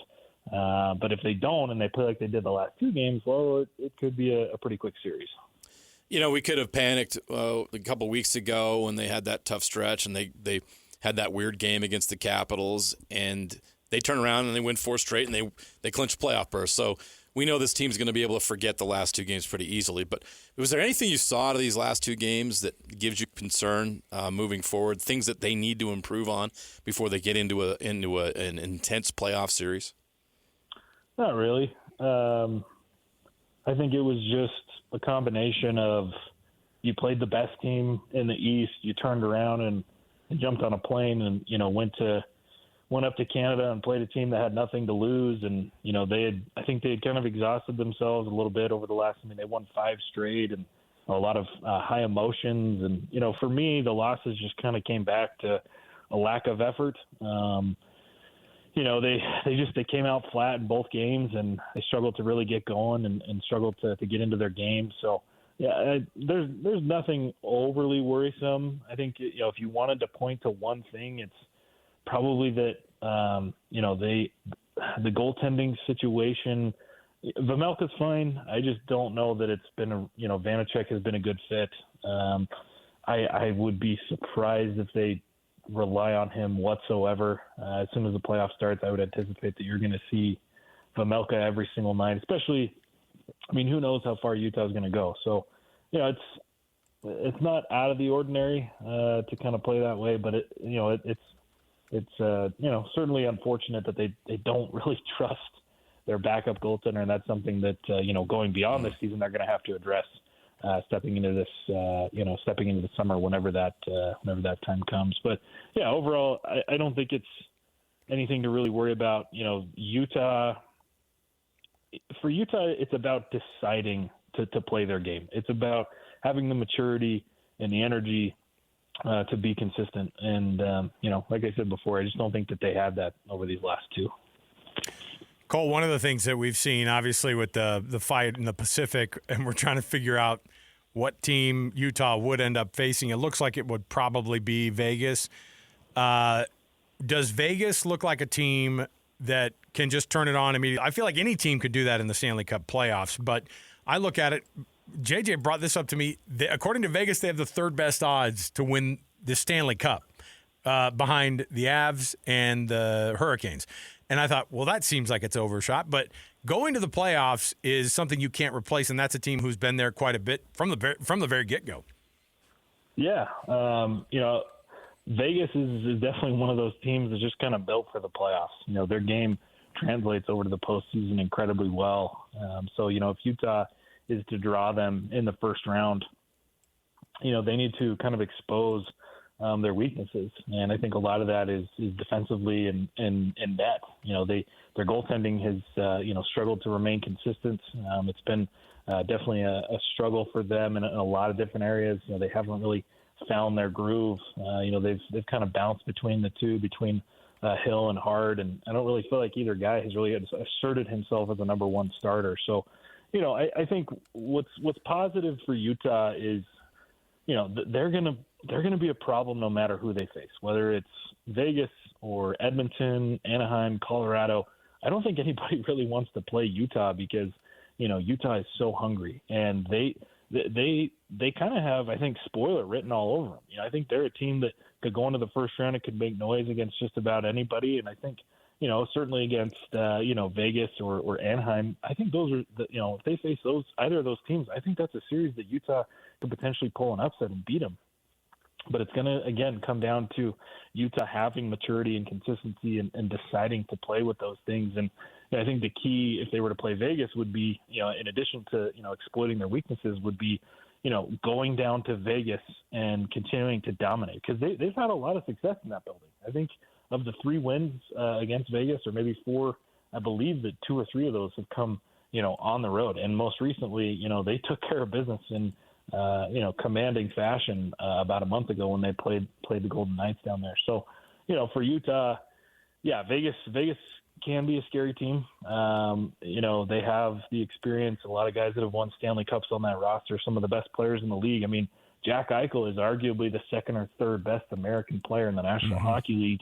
Then you couple that with, Stone, and then you've got to worry about Marner and a handful of other guys. So, offensively, that's a team that can do some damage, but I think their weak spot is defensively and certainly between the pipes. I know the analytics favor the Mammoth to hold on to this wild card 1 spot, but the way the last couple of games have gone, and with the Kings winning 4 straight, what's the margin for error here for Utah if they don't finish business here to slip and fall that second spot? Yeah, I mean, at the end of the day, they just need to take care of business. 93 kind of remains the magic number for them as of right now. If they can pick up a win and at least an overtime point out of their last 2 games, that would pretty much wrap it all up and help them secure the top wildcard spot. But the Pacific is just wild right now. I mean, there is a scenario where, maybe Anaheim continues to lose and LA jumps them, and then Utah's in a race, a closer race for that top wild card spot between, it could be Anaheim, it could be Edmonton, but luckily Utah has the tiebreakers in a lot of fashion. When you look at, regulation wins and then regulation wins plus overtime wins combined, I think Utah would have the tiebreaker over the Ducks. And then as of right now, they would have it over Edmonton. So, for Utah, there's no reason for them to not lock it up. Obviously, they slipped a little bit. They've let their guard down. They lost 2 in a row. But that's a team that before they lost 2 in a row, they won 5 straight against some very, very good teams to lock up a playoff spot. So, again, it comes down – it feels like every night, you wonder which team you're going to get. Are you going to get the dangerous team that can beat anybody, that can play anybody, that plays with confidence? Or are you going to get the team that, maybe just doesn't have the energy, that lacks that confidence, that lacks that connection? And it's a decision. And, that's a conversation that, I've had with a lot of the guys, a lot of the veterans, the Ian Coles and the Nate Schmitz, and even head coach Andre Tourney. A lot of the times it's getting this young team, this inexperienced team, to decide, who they're going to be on a nightly basis. And, I would imagine that, they're hungry and they want to lock up that top wildcard spot, because if you don't, you drop to wildcard 2, you have to face the best team in the league in the Colorado Avalanche. Now, I don't hate that matchup necessarily, but if you can help yourself a little bit and you can face one of the more inferior teams, a team that's you're going to match up better against, and potentially move on to the second round, obviously you're going to want to take those chances. The young core that you mentioned, and we've talked about all year, their first go in the playoffs, and are the Stanley Cup playoffs the type of place that these young guys, this group in particular, who you followed so closely, do you feel like that this is a group that goes, we were built for this, or it's one where you go, you know what, get this year under your belt, and then you know what the Stanley Cup playoffs feel like, and then on to next year? No, I think, based on a lot of the conversations that I've had with that young kind of core group, with the Logan Cooley's and Dylan Gunthers, and I would even, throw guys like Clayton Keller and Nick Schmaltz. They're obviously a little bit older, but they're very inexperienced. Those are guys that have played very few playoff games. And, they all recognize that, hey, we achieved our goal of getting into the playoffs. That's what we said that we were going to do. We did that. Hooray. But they're hungry. That's not good enough for them. They don't want to just get in and lose in 5 or 6 games and go, well, good, that was great, guys. I guess we'll build on it from there. No, they want to go in and shock the world. Not necessarily win a Stanley Cup, but I think, if these guys were able to push, one of the top seeds to 6 or 7 games, or, potentially even win a series and move on to the second round, that's what they want. That's what they want to do. They're not afraid of anybody, and they know that they possess the skill in order to do that, right? Dylan Gunther scored 40 goals this season, and Clayton Keller is on pace for, I think, 87 points, which would be the second most in his career. And Nick Schmaltz is having a career season. And, you go back to even, some of the other younger guys. Logan Cooley has kind of started to break out and show that he's a legitimate, potential future, superstar. So for Utah, they appreciate, that they achieved their goal, but this is just the beginning. There is so much more for them to accomplish, and why not now? Why not, gather as much playoff, experience as possible and make it hard on one of those higher seeds. We here in Utah, we're just so excited about being in the NHL and being in the playoffs that we don't worry about some of these things that other fan bases grind their gears about. But I know that the playoff format is something that a lot of people around the league, a lot of fans around the league don't like. I'm curious to get your take on it. What is your opinion on the format? And have you heard anybody or anything talk about the potential of it getting changed back to the way it used to be? I don't like it. I think there were some meetings between the general managers of the league and, of course, Bettman. I want to say maybe a month or 6 weeks ago, where they kind of, they were discussing things, right? I think this is an annual meeting that they have, and there were some GMs that had voiced their opinions on the playoff format, and they go, we worked so hard, all season long. We try to, dominate the divisions that we're in, but then, we get to the first round of the playoffs and we're facing teams. And I believe that Bill Guerin is one of those general managers that has an issue with it, because, this is a guy that his team is I think, the third or fourth best team in the entire National Hockey League. But they're in the Central Division, right? And so being in the Central Division means that in the first round, they have to face the Dallas Stars. And so you have two teams that are cup contenders. One of them is going to be out in the first round. And, Bettman's response to that is, well, there's no first round in professional sports like the Stanley Cup playoffs. We get the best matchups. We get these incredible teams facing off that make for really, really good games. But at the end of the day, wouldn't you rather have those matchups in, at a minimum, the second round or, the conference championship? Isn't that when you want these top-tier teams beating each other out instead of the first round? And I get it. Those games are incredibly competitive, and, yeah, they're exciting. But it just, I'd have to agree with those general managers that have an issue with it. Because, for Bill Guerin and the Minnesota Wild, they went all in on, adding Quinn Hughes to their roster with the hopes of proving to him to come back. But if they lose in the first round, I don't know that he's necessarily going to come back. They obviously understood that. Wasn't a secret. It's not like somebody pulled a fast one on him and said, oh, well, guess what? You brought in Quinn Hughes, but you're going to have to face the Dallas Stars in the first round. No, they definitely knew that. But I agree. I think that the best matchup should be, second, third, and then, of course, the finals. Having two of the best teams in the league having a face-off in the first round, sure, it's fun, but I don't really think it's fair, because what value is there in dominating your division? What value is there in playing incredibly well if you have to face another really, really good team to start things off? Cole Bagley, our Mammoth insider for KSLSports.com, always hooking you up with the best info on this team in this market. Cole, lastly, this will be Bear's first go on the bench as the head coach in a playoff series. What does Bear bring to the playoffs that are going to what are some of his qualities that are going to be something that helps him be a winner in the playoffs? Yeah, I think there's a continued hunger, an ability to continue to grow. I mean, that's what he's done year over year since he took this thing over when they decided to move on from their previous coach and hit reset. I mean, he's been there all along the way, and every single season they've improved in terms of their points. Making progress, and obviously, he's done exactly what the front office wanted him to do. Now, it hasn't necessarily been the prettiest. There's been ups and downs, and I'm certain that there were times over the last two seasons where that seat, started to heat up a little bit. But, he's just as hungry, as the rest of these guys. And I think the team, responds well to that.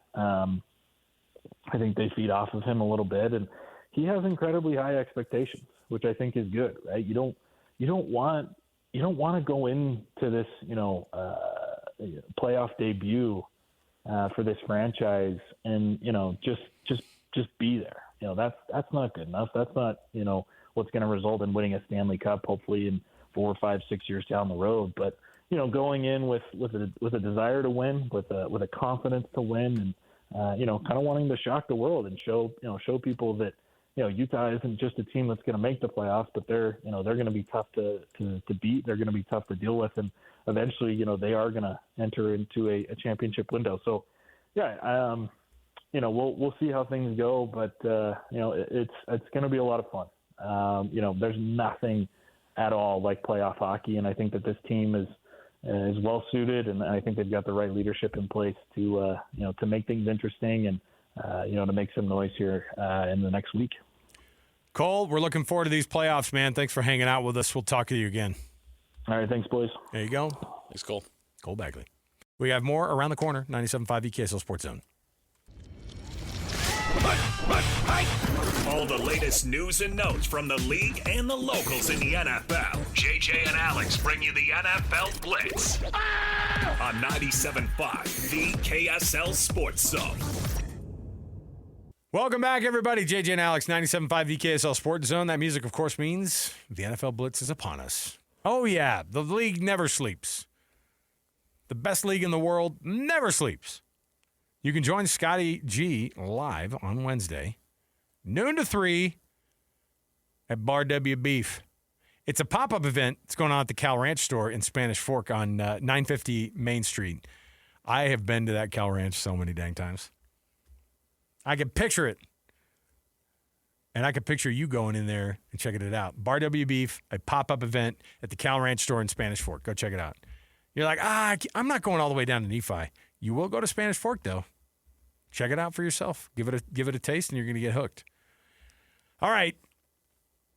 Multiple sources saying that the 18-game NFL season is basically just it's going to happen.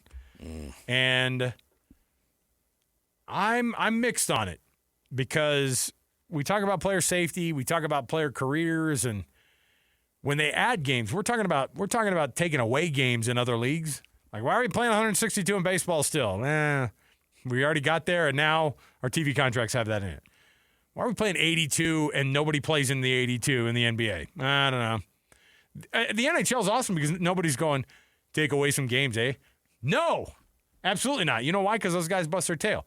The NFL's adding a game. Is that wise, JJ? Well, you already added the 17th, so I guess you might as well make it even. And it's always annoying to say. A team finished 9-8 this year. It really doesn't make a lot of sense. How long has the 17-game season been going? It feels like they're going to add an 18th game 3 years after. I know it's been longer, probably 8 or 9 seasons now. No, not that long. 5? No, 2021. It's only been 5 years. Yeah. I just assumed it was going to be one of those things and where looking at adding another one now. It was inevitable. I mean, when the commissioner's talking about it almost immediately after adding the 17th, you can't jump from 16 to 18, although they initially jumped from 14 to 16. Yeah. The thing is, when they roll this out in the next collective bargaining agreement, the players want to get paid, and they're going to get paid an extra paycheck. It's going to be bigger money. It's always going to be bigger money. And that's what motivates everything that the league does. And you know what else is going to happen with that 18th game? You know why Roger Goodell loves this 18th game? More freaking games overseas. Yep.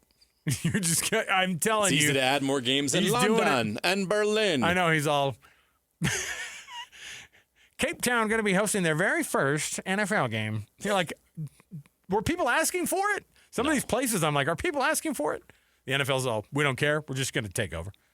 So there you go. The 18th game coming down the pike. The Colts have agreed to seek a new team for their cornerback, Kenny Moore II, who made it pretty clear he didn't want to be there anymore. Yeah, we'll facilitate a trade. You're crazy. No, I mean look, these teams are like, whatever you need, man. Yeah. And we wish you the best, but also this is the best for us too. You know what I mean? So, let me see here. Drake May. Drake May did a by the way, Drake May's been on like a public tour, I feel like. He's going around to like every game possible, and he's on every Jumbotron with his wife. I think they've been married for a minute, right? Yeah, I think so. They were like high school sweethearts, right? Yeah. Even like maybe junior high. Certainly, he certainly got Bill Belichick and Jordan Hudson beat on the length of. Are they married yet? Did she get him? Who? Jordan Hudson? No. Bill Belichick? She still has not been able to lock that down. I just can't. She hasn't been able to get him to put a ring on it. I can't not picture Bill Belichick with his shirt off on the front porch in Southie, like in South Boston, coming out of that porch, and you're like, I don't think this is AI, you guys. I think this is the real guy. Oh, my goodness. Would you draft Jeremiah Love not just as a top 5 pick? I've seen arguments for Jeremiah Love going first overall. Whoa. That's pretty insane considering the plight of the running back in 2026 in the NFL, right? Yeah, I mean, maybe the talent is there. Obviously, the Raiders aren't looking for a running back one, but he is good. I think he's better than all but one of the quarterbacks in this draft as far as who you should take. Is he top 5? I think you could definitely make a case to take him top 5, but there's also a lot of great defensive talent in this draft. Right. There's some great offensive tackles in this draft. So the truth is running backs, special running backs even, can be found late in the first round, in second or third rounds even. So you look around the league and there's not a lot of guys that are at the top of the league when it comes to running backs that were number 1 overall picks or 2 or even 3. So yeah. I understand, like we talked about the Titans taking him. That makes a lot of sense because you got Cam Ward. You have a lot of pieces there. Add a star running back. That would make a lot of sense. The Cardinals could use him. I mean, there's a lot of teams in that top. The Giants, obviously, I don't know if they would be interested. Probably not because they've got their guy already there. But he's a big talent. A number 1 overall running back.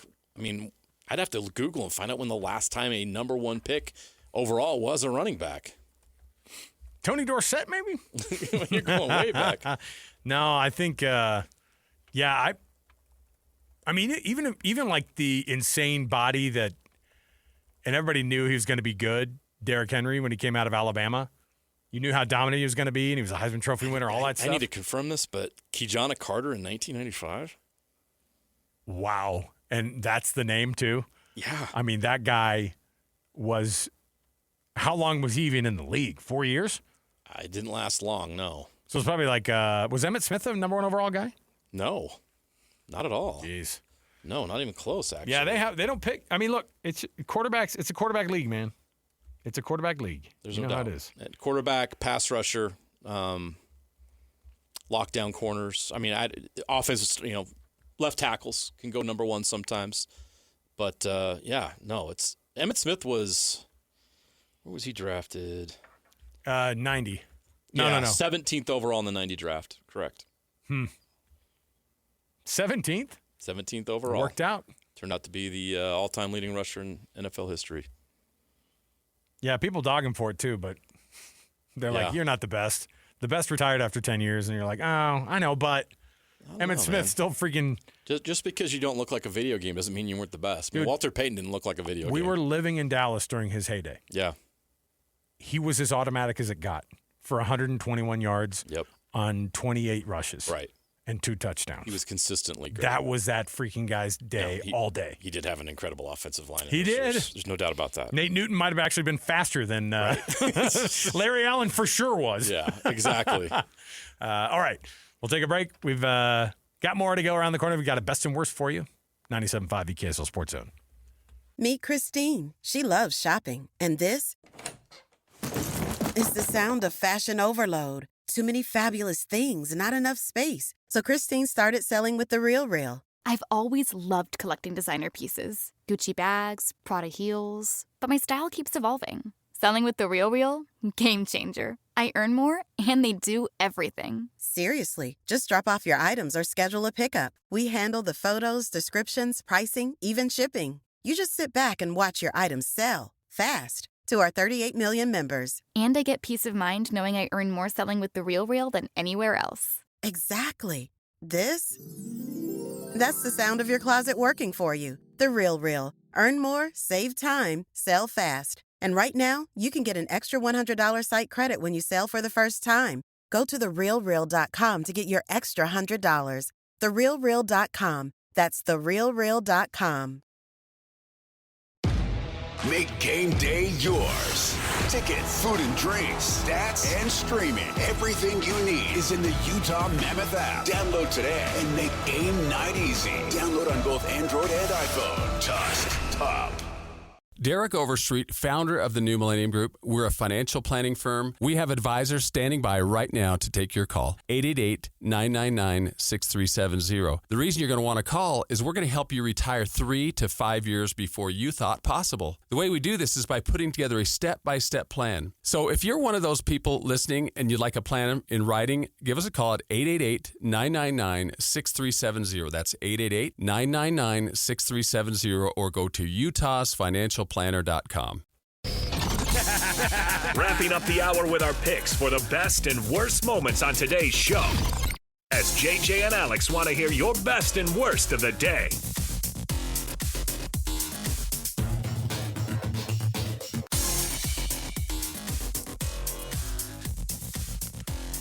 Yeah, Mammoth updates brought to you by BMW now. Did you get yours that they were sending out to all of us? Still waiting. You guys didn't get your BMW? Still waiting. All right. Hope it comes in the mail with one of those big bows they have on those ads. Oh, yeah. No, that's a Lexus move. What? I got 3% APR. I love that SNL skit. Honey, did you think you really was only $4,000? I only paid $3,000 at signing.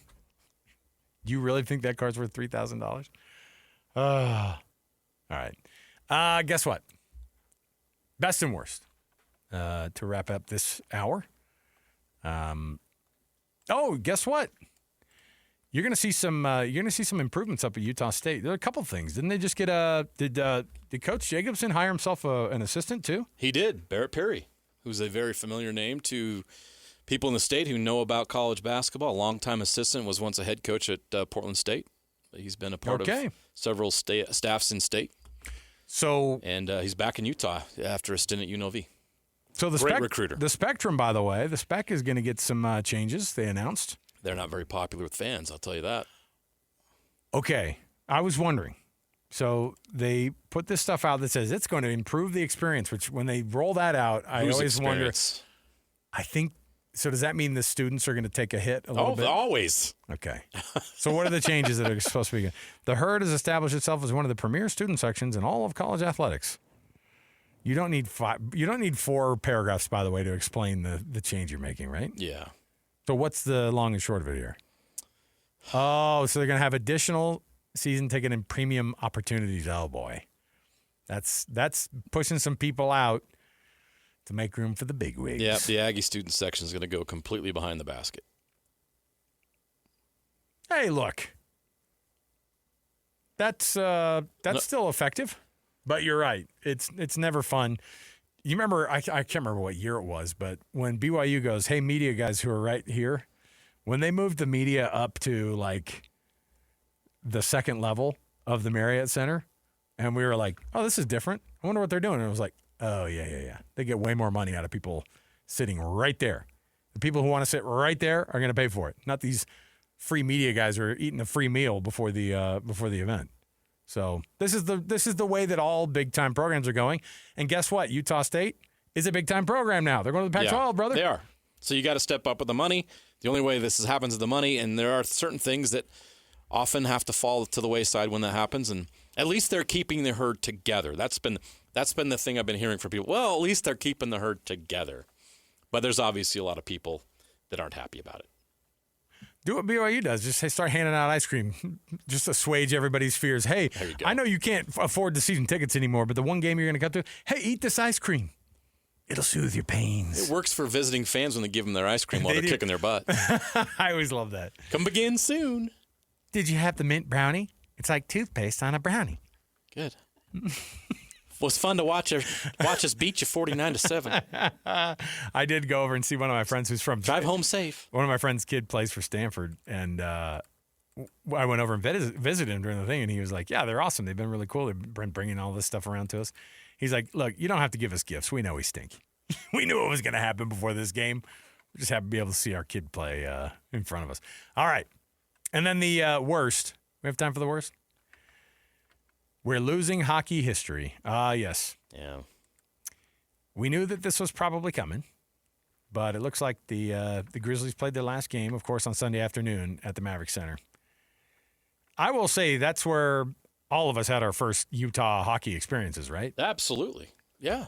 I was in college, and I went to a Grizzlies game, and I was picked to go on the ice for like a intermission thing to try to shoot a puck from center ice, and if you made it in the goal, not like the tiny one, it's just the whole goal, you got a bag of groceries from Albertsons.